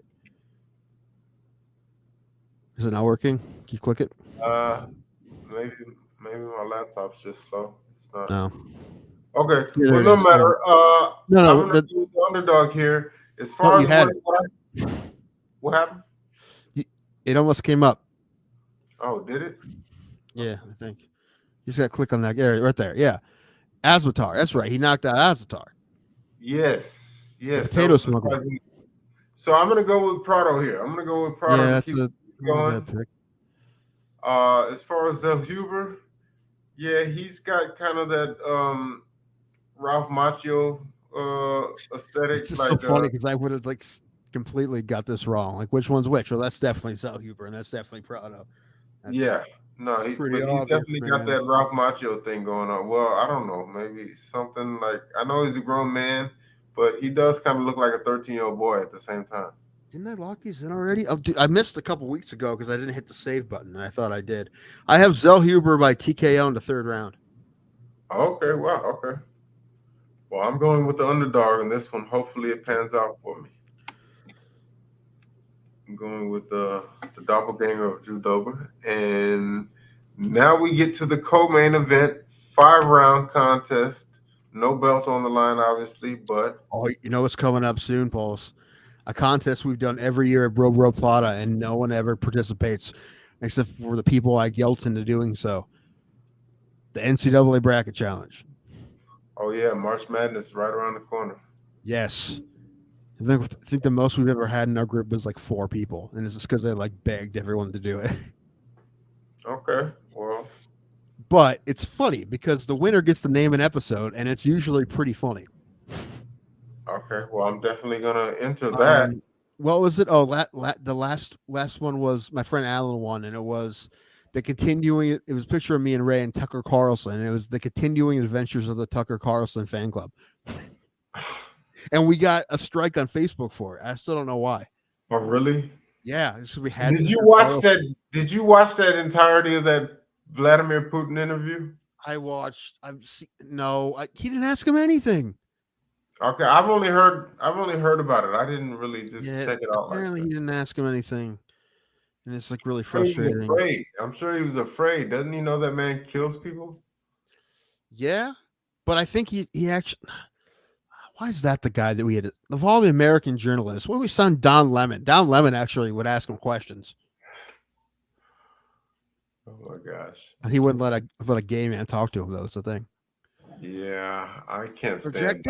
There's so many. Gutfeld would do it. I mean, it's like he's like the worst guy to send. I just cannot stand Don Lemon, and it has nothing to do with his preferences. I just, as an interviewer, I cannot stand that guy. I think he would have done a better job than Carlson. Tucker Carlson. Carlson didn't do anything. It was even Putin made fun of him afterwards. Did he? Yeah, he made fun of him for not asking any hard-hitting questions. It was like a puff piece. Yeah. Yeah, like man, you get that interview, you can't. Come on, man. I think Mans was afraid, bro. I think he was really afraid. They should have sent like some young straight out of journalism school kid who thinks he's invincible. You ask him anything. Well, who was it? Like the Vice kids. Who was it? Oh man, I forget the journalist's name, but he interviewed Osama bin Laden like a year before the terrorist attacks. Was it 60 Minutes, guys? Yeah, I think so. Was it Ben Bradley? I can't. No, Ben Bradley was never was on camera. He ran newspapers. Okay, no. His son too. They both did. The older black guy with the earring in his ear. What is this guy's? I can't remember who it was, but I think it was one of the reporters for 60 Minutes. But did you see John Oliver offered Clarence Thomas $1 million a year of his old money, isn't the rest of his life, and a $2.4 million tour bus, because that's like one of his things. Clarence Thomas likes to drive around like a tour bus with his wife. I don't know. Anyway, he offered him that $2.4 million bus and $1 million a year if he resigns from the Supreme Court the next month. Well, that's number one. That's a lot more money than he makes on the Supreme Court, although those guys have a way of just finding money. But driving a 1999 bus is way nicer than the bus he had. You like, there's people like they say we're on the verge of already in a 2024 recession. Somebody's gonna pay this man millions of dollars to not work. Yes. Some people just have a great life. The reason he won't do it is because he is probably one of the furthest right guys in the court, and if he left, Biden would appoint his replacement. So that's probably why I won't do The it. cost of living up. Some people can't find work. They're going to pay him millions of dollars to Not to work. $1 million a year for the rest of his life, and a $2.4 million bus, which is sweet. They showed it. They bought it already. It's awesome. It's basically like a house. It's so nice. It's crazy how some tour buses are. How nice they are. Anyway, but yeah, and that's John Oliver's own money. Not HBO. He's doing it out of his own personal wealth. $1 million a year. So yeah, that's crazy, and that's like 3 times as much as he makes on the Supreme Court. So he won't do it, but I want him to do it. He won't do it because probably one of his friends. Yeah, that sounds like somebody's. Yeah, no, that sounds like somebody like. Isn't that illegal? You cannot influence somebody. That's the thing. Oliver said we've vetted this through all of our lawyers, and like as far as we know, this is actually somehow legal. I feel like that's bribing a judge to step that like that. Yeah, apparently. Well, I don't know. He didn't say details, but he said they went through other lawyers, and apparently it's not illegal. Loophole. Yeah, well, I mean, they're asking him to quit his job. They're not asking him to influence a decision, you know. I guess. And it would look kind of bad for him trying to get the one black man out the court. Right. If you didn't know anything about his decisions, right, and how he leans, like it's definitely not anything about that. It's about that's like boxing. They'll pay a number one contender what they call step aside money to not fight. I mean, Jimbo Fisher was one of my heroes of the week because he's getting paid like I forget how much, like $30 million not to coach Texas A&M. Some people just have all the 30 million, 30 M's to not coach. And I understand guys like that. Way more money than he ever made being a head coach. I understand the guys like that. Football's their life. And I'm sure like not working is probably going to bother him in certain way. That's why a lot of them go to TV and stuff. So they still have to like break down film and stuff. Not as much, but something. And I'm sure he'll do that too. But so I'm not. It's not just now you can just retire. No, I mean he wants to work, right? He wants to coach. But if you're not going to coach, it's pretty great to get paid not to coach. Exactly. So I'd much rather be coaching, but if you get fired, that's the way to do it, man. 30, whatever it was. It's about 30. It was crazy. Spring training started. Man, yeah, you were telling me that's crazy. I watched a little bit of a game today, and it was just nice to watch baseball again. Yeah, because I owe it this time of year especially. We get a thing up here called seasonal depression. Which is just like, dude, I just want to get the fuck out of here. Like, it's cold. I'm fucking sick of it. And it's dark all the time. It's cold all the time. It's just fucking miserable. And, I'm already depressed, so it just makes it worse. But so the other day, I was very close to getting in my car. I was so close getting in my car and just driving south. I almost did. The only reason I didn't do it is I checked my bank account and realized I wouldn't make it very far. If it was like the first of the month, I probably would have went. I don't know where I was going to go. Probably one of the Carolinas, just fucking straight down south. I just want to keep going until I get colder. Weather's nice. Come to the Gulf Coast, bro. If you can. Maybe. I do need to get down to Houston. What happened with that prospect? Didn't you have like some type of job lined up? Yeah, I think it's happening. I'll tell you more about it later. But yeah, I think it's happening. Okay. And if it is, I'll be making phone calls to Houston mostly. All right. At first. So, but eventually, I do want to get down there because, like I said, I have family down there, and I want to see him, and I want to see my cousin play baseball or football or something before he gets out of high school. And if I do that, I will definitely try to see you too. I mean, so we'll figure Absolutely. it out. You're more than welcome to come through. You can come chill. I have cable. Yeah, man. I mean, you're not that far from him, definitely. But yeah, I'll tell you about that in a little bit. Okay. So who do you have here? Yeah. Okay. So we went over it. I'm picking Ortega. I just gotta say, he looks exactly like a guy I went to school with named Joe Moore. Shout out Joe Moore. Yeah, shout out Joe Moore. God bless you. I hope you're doing all right. Haven't seen you in a little while. But yeah, Ortega. Man, I'm glad he went away with that haircut. That's not a good haircut. Yeah, he got rid of the locks. Do you think he like lost his power like Samson? I don't know. I doubt it. Is he still dating Tracy Cortez? No. They broke up. Oh, did they? I heard. Yeah. That has to be rough. If you're training, you're the same gym with somebody, then you date somebody, then you break up. Thinking that's not easy. Someone has to lead the gym. Right. I mean, listen, I know from experience, if you're dating a comedian and you're in the same mics all the time and then you break up, that's not good. It's awkward, super awkward. I know that from experience. So I couldn't imagine that. Yeah. As far as roasting these guys, shit where you eat, Pulse. What? Yeah, no. Nothing. I have nothing. I don't know. They're good fighters. I have nothing except for I'll give Yair Rodriguez shit for running from USADA at one point. He did get suspended for that for like a year. Oh yeah, I remember that. Yeah, because you get I mean,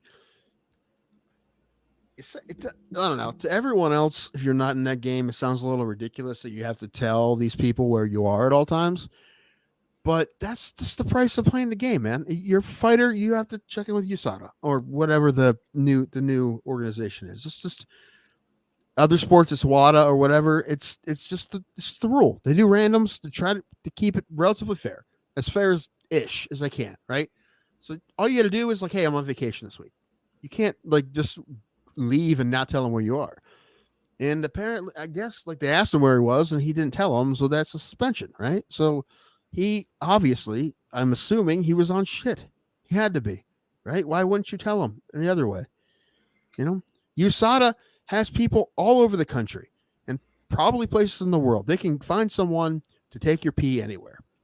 Just tell them, unless you're dirty, which you probably was. Don't know for sure because he never peed. But although I think my favorite is when WADA knocked on Serena Williams' door and she went into her panic room. Oh wow! I didn't even hear about that. Yeah, she thought there was a home invader because someone knocked on her door. Although they also tell her they're coming like the day of. Anyway, they knocked at her door and she like hid out in her panic room and wouldn't come to the door and said she thought it was a home invader. Okay. Well, I'll never forget the story of John Jones hiding underneath the mat or the cage, the practice cage at Jack Wink when they came to give him a UA. And it's like, wow, that says all you need to know about whether or not he was dirty in his career. Like, right. If I was a coach, I'd be like, "Junk, get the fuck out of here and do it." Unless you're fucking cheating. John Jones is 6'4". He's playing hide and seek from people who come to collect his pee. That's just funny. And he blamed his dirty tests on what, like Viagra or something. Yeah, something like that. Okay. Yeah, I just gotta say this about Brian Ortega. He looks like a guy who bullied kids in school. 100%. Dude, that's a wedgie dude. That's a swirly wedgie, the wedgie king. Yes, with willies. Yeah. Oh, he looks like an '80s douchebag, bad guy. Sure. Yes. 100%. Yes, you can see him like some '80s movie wearing acid wash jeans and a Hawaii 5-0 shirt or something. You're waiting for him to get like somebody to get their revenge on him in the third act. Oh no, he looks like he wears polos with the collars turned up. Oh yeah, that's good. Yeah, sure. Just like the worst person, just the worst. I mean, I like him. Yair,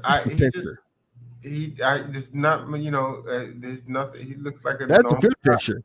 Some of these Tapology pictures suck. Ortega sucks. It's a good picture of Rodriguez. Yeah, who did that? So what fight is this? Is that the Volkanovski fight? Who got him bleeding like that? I don't know, but it's a good picture. Looks cool. So you and I both are picking Ortega in this fight, right? I believe so, yeah. I'm going late round finish. Sub. What are you going? Decision or? I think I picked this. What did I pick? Hold on. I think I picked decision. Okay. I picked decision. Ortega, yes. Which is 5 rounds. We just found that out. Right. 5 rounds. Okay, so we're both going T-City? We are. Now the Battle of the Brandons is a little different. Yes. To the main event now, we have Page will progress. Which, honestly, extremely surprising that 2 guys are fighting in the main event named Brandon. Because, like, in my history of knowing people, and knowing people named Brandon, they're all pussies. All the Brandons I know are pussies. So the fact that there's 2 Brandons in the main event is crazy. Because in my experience, all Brandons are pussies. But maybe a couple aren't. I don't know. I will have to agree to disagree. Moreno. This is a grown man who collects Legos. Yeah, Collects Lincoln Logs, blocks, treasure trolls. Dude, the guy has a Mickey Mouse tattoo. I love Brandon Moreno. Yeah, he just looks like a guy who wears overalls. I don't know, man. Something about him. He just seemed like the guy that you hope you run into him at the bar. You've ran into him a couple times, and every time you see him, like, this guy's fucking sweet. I don't know. Oh, he He's like a nice guy. Definitely still gets carded. That's for sure. Oh, probably. I love Brandon Moreno. He's fun, dude. He's a good fighter. He's a good fighter. He's a good fighter, and he seems like a great guy, and he seems like, different than a lot of superstars. He doesn't seem like one. That's what I mean by that, right? Like, he hasn't got his soul snatched like Garth Brooks or whatever. But no, Roy Ball, he looks like a ferret. I'm just gonna say it, man. Like a meerkat. Right. He does. He does. Some type of rodent. Yeah, a little bit, man. And he looks a little Frodo-y. I will say that with the years, a little Frodo-y. I'm gonna go. Hobbity. I'm gonna go Gizmo from Gremlins. All right. Yeah. I don't remember the last time I saw Gremlins. It's been a while, man. Dude, this is a random thought, but because of just random movies, and it made me think of this. I smoked weed yesterday. I took 1 hit and I was done. And I guess all it took. And the stuff I got is obviously pretty solid. But yeah, I'm one and done, dude. That's it. That thing's gonna last me a long time. Hey, know your limitations, bro. Oh, I hate feeling awful, I don't blame you. So I don't, and I really hate not having control of myself. That's why I don't get super sloppy drunk. I don't like to do that. I haven't done that in years. I don't plan on doing that. I don't. Yeah, I'm with you the same way. I hate that feeling. When I'm high like that, I don't like to be out. I have to do it when I'm home. Right. And I'm like getting in front of the TV or bed. I don't want to try to function because I can't. I never could. Even when I smoked I don't know, a couple years of my life, I smoked most days. I still couldn't function when even when I had my highest tolerance, I still was never good at functioning. I think it's because I have terrible ADHD. Probably it just makes it worse. So, yeah, I was never great at it. But anyway, I have Moreno.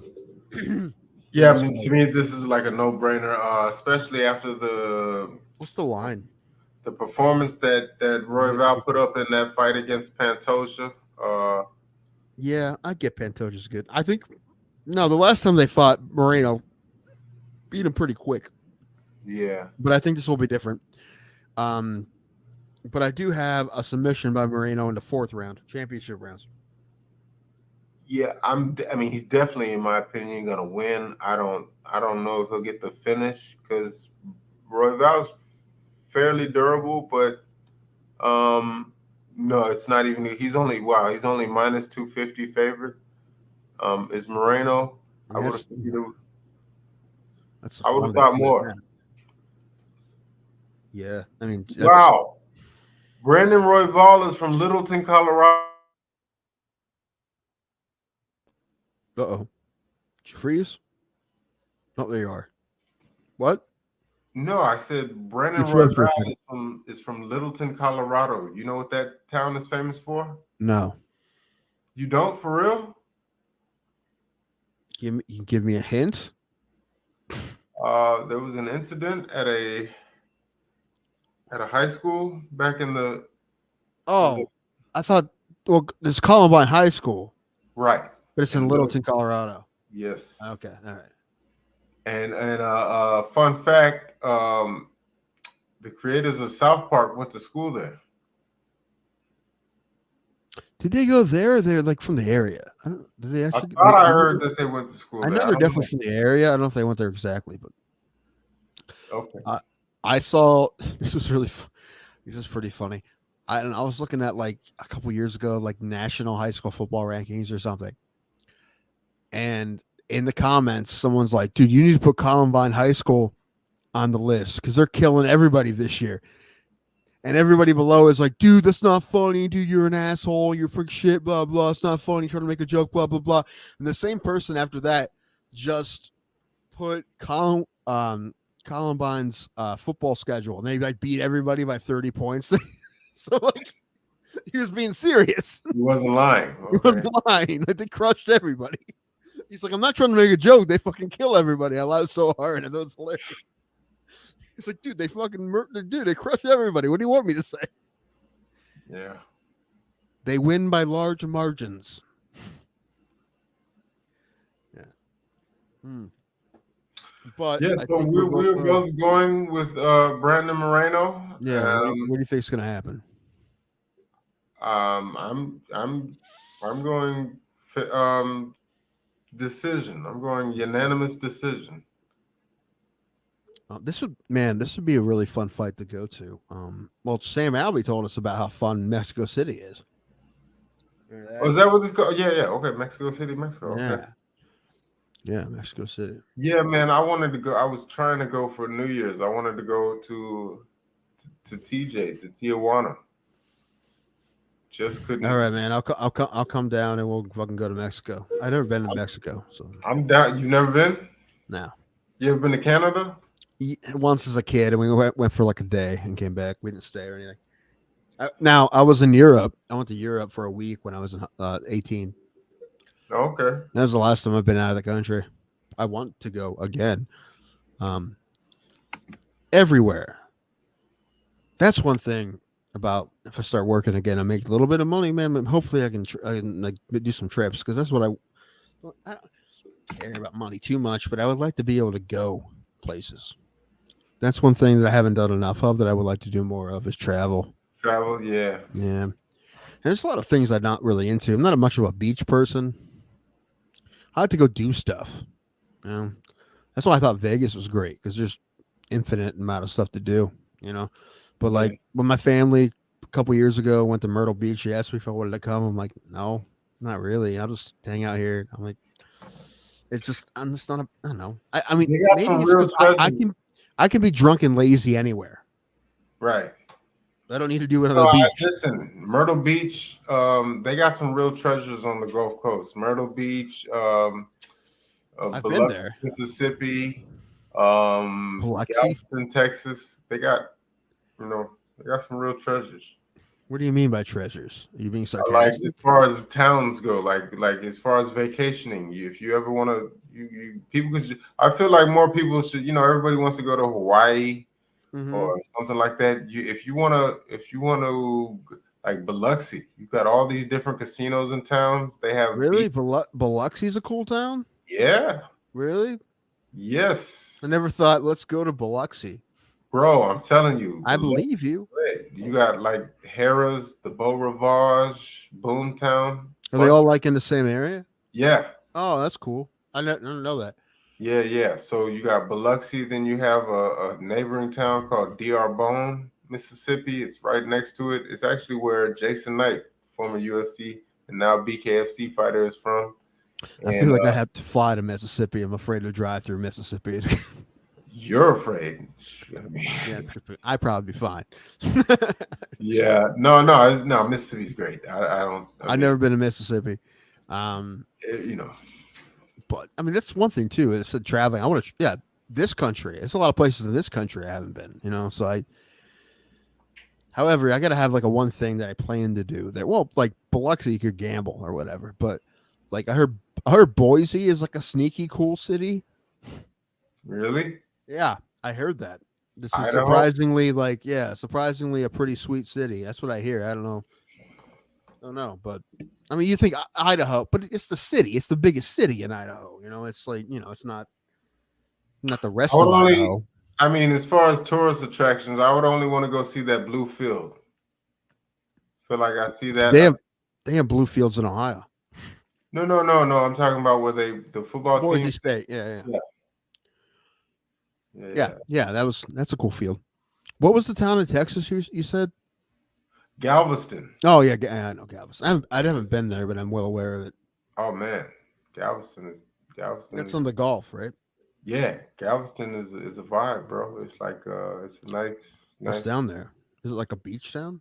It's a beach town. They've got they have a Mardi Gras festival. It's not really comparable to New Orleans, but it's pretty good.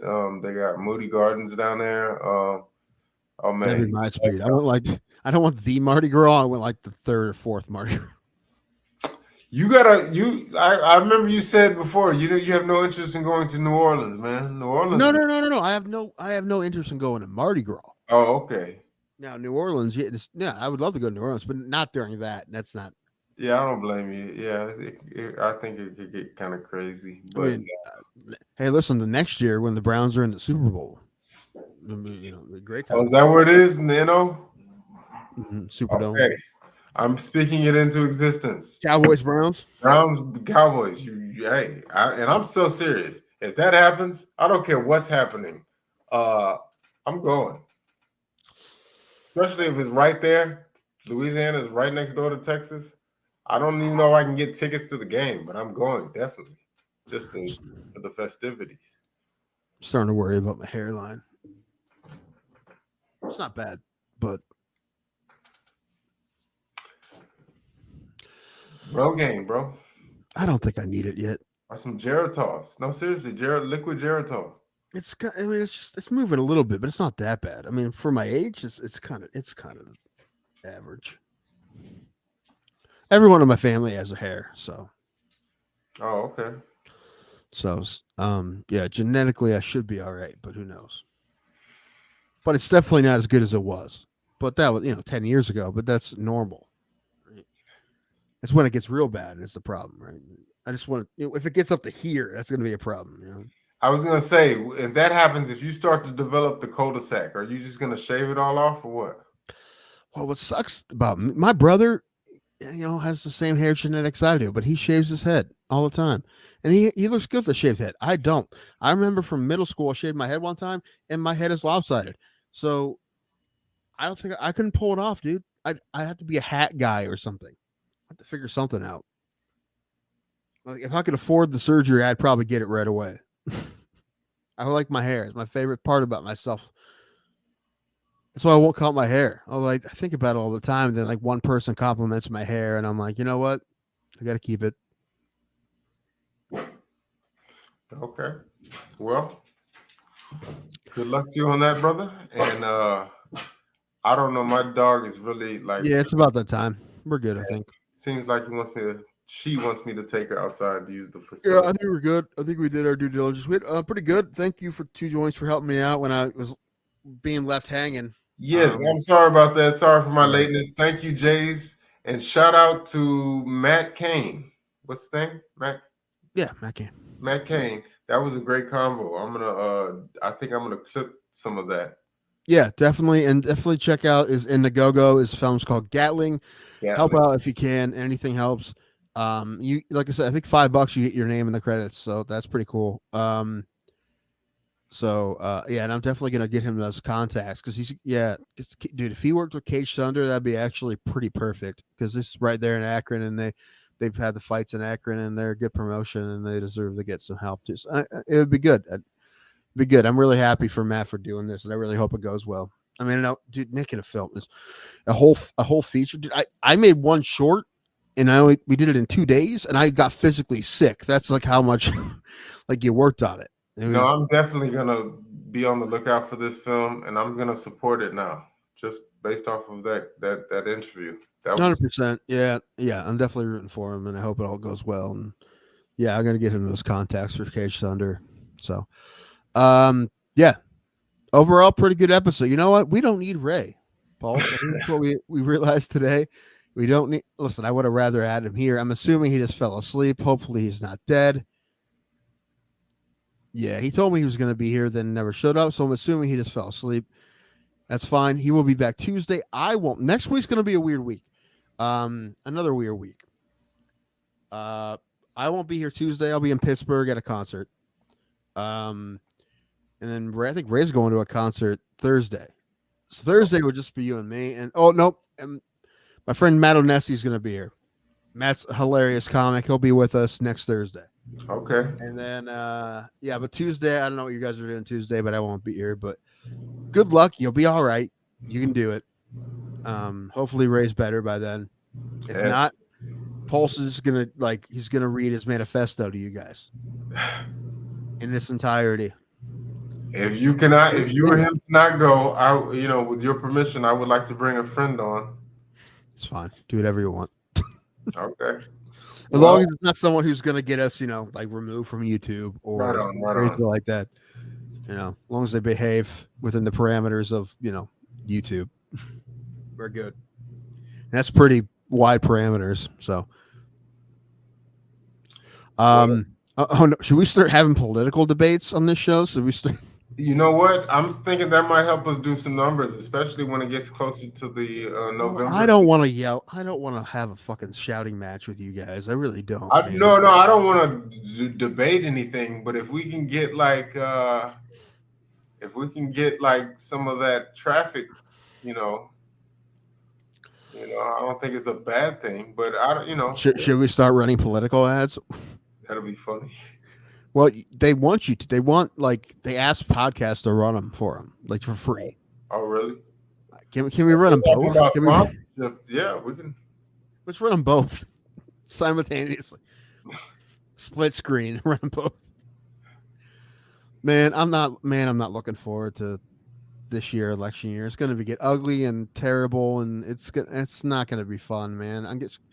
Social media is going to get worse. Oh my gosh! We thought the last one was bad. This one's going to be even worse, dude. And I already have people mad at me for how I voted last time, and I think those people are crazy, and they think I'm crazy, which they're wrong, but still, yeah, it is what it is. All right, let your dog out, man. Thank you, everybody. Yes, thank you, everybody, for coming on. For Tim Danko up there in Ohio, I am Post Reloaded, and in the words of Mr. Highclack, what does he say? I think he says all Brandons are pussies. I'll see you at the Kumite or something. I'm gonna need a hair transplant. Maybe that spray on shit. They still make that spray on.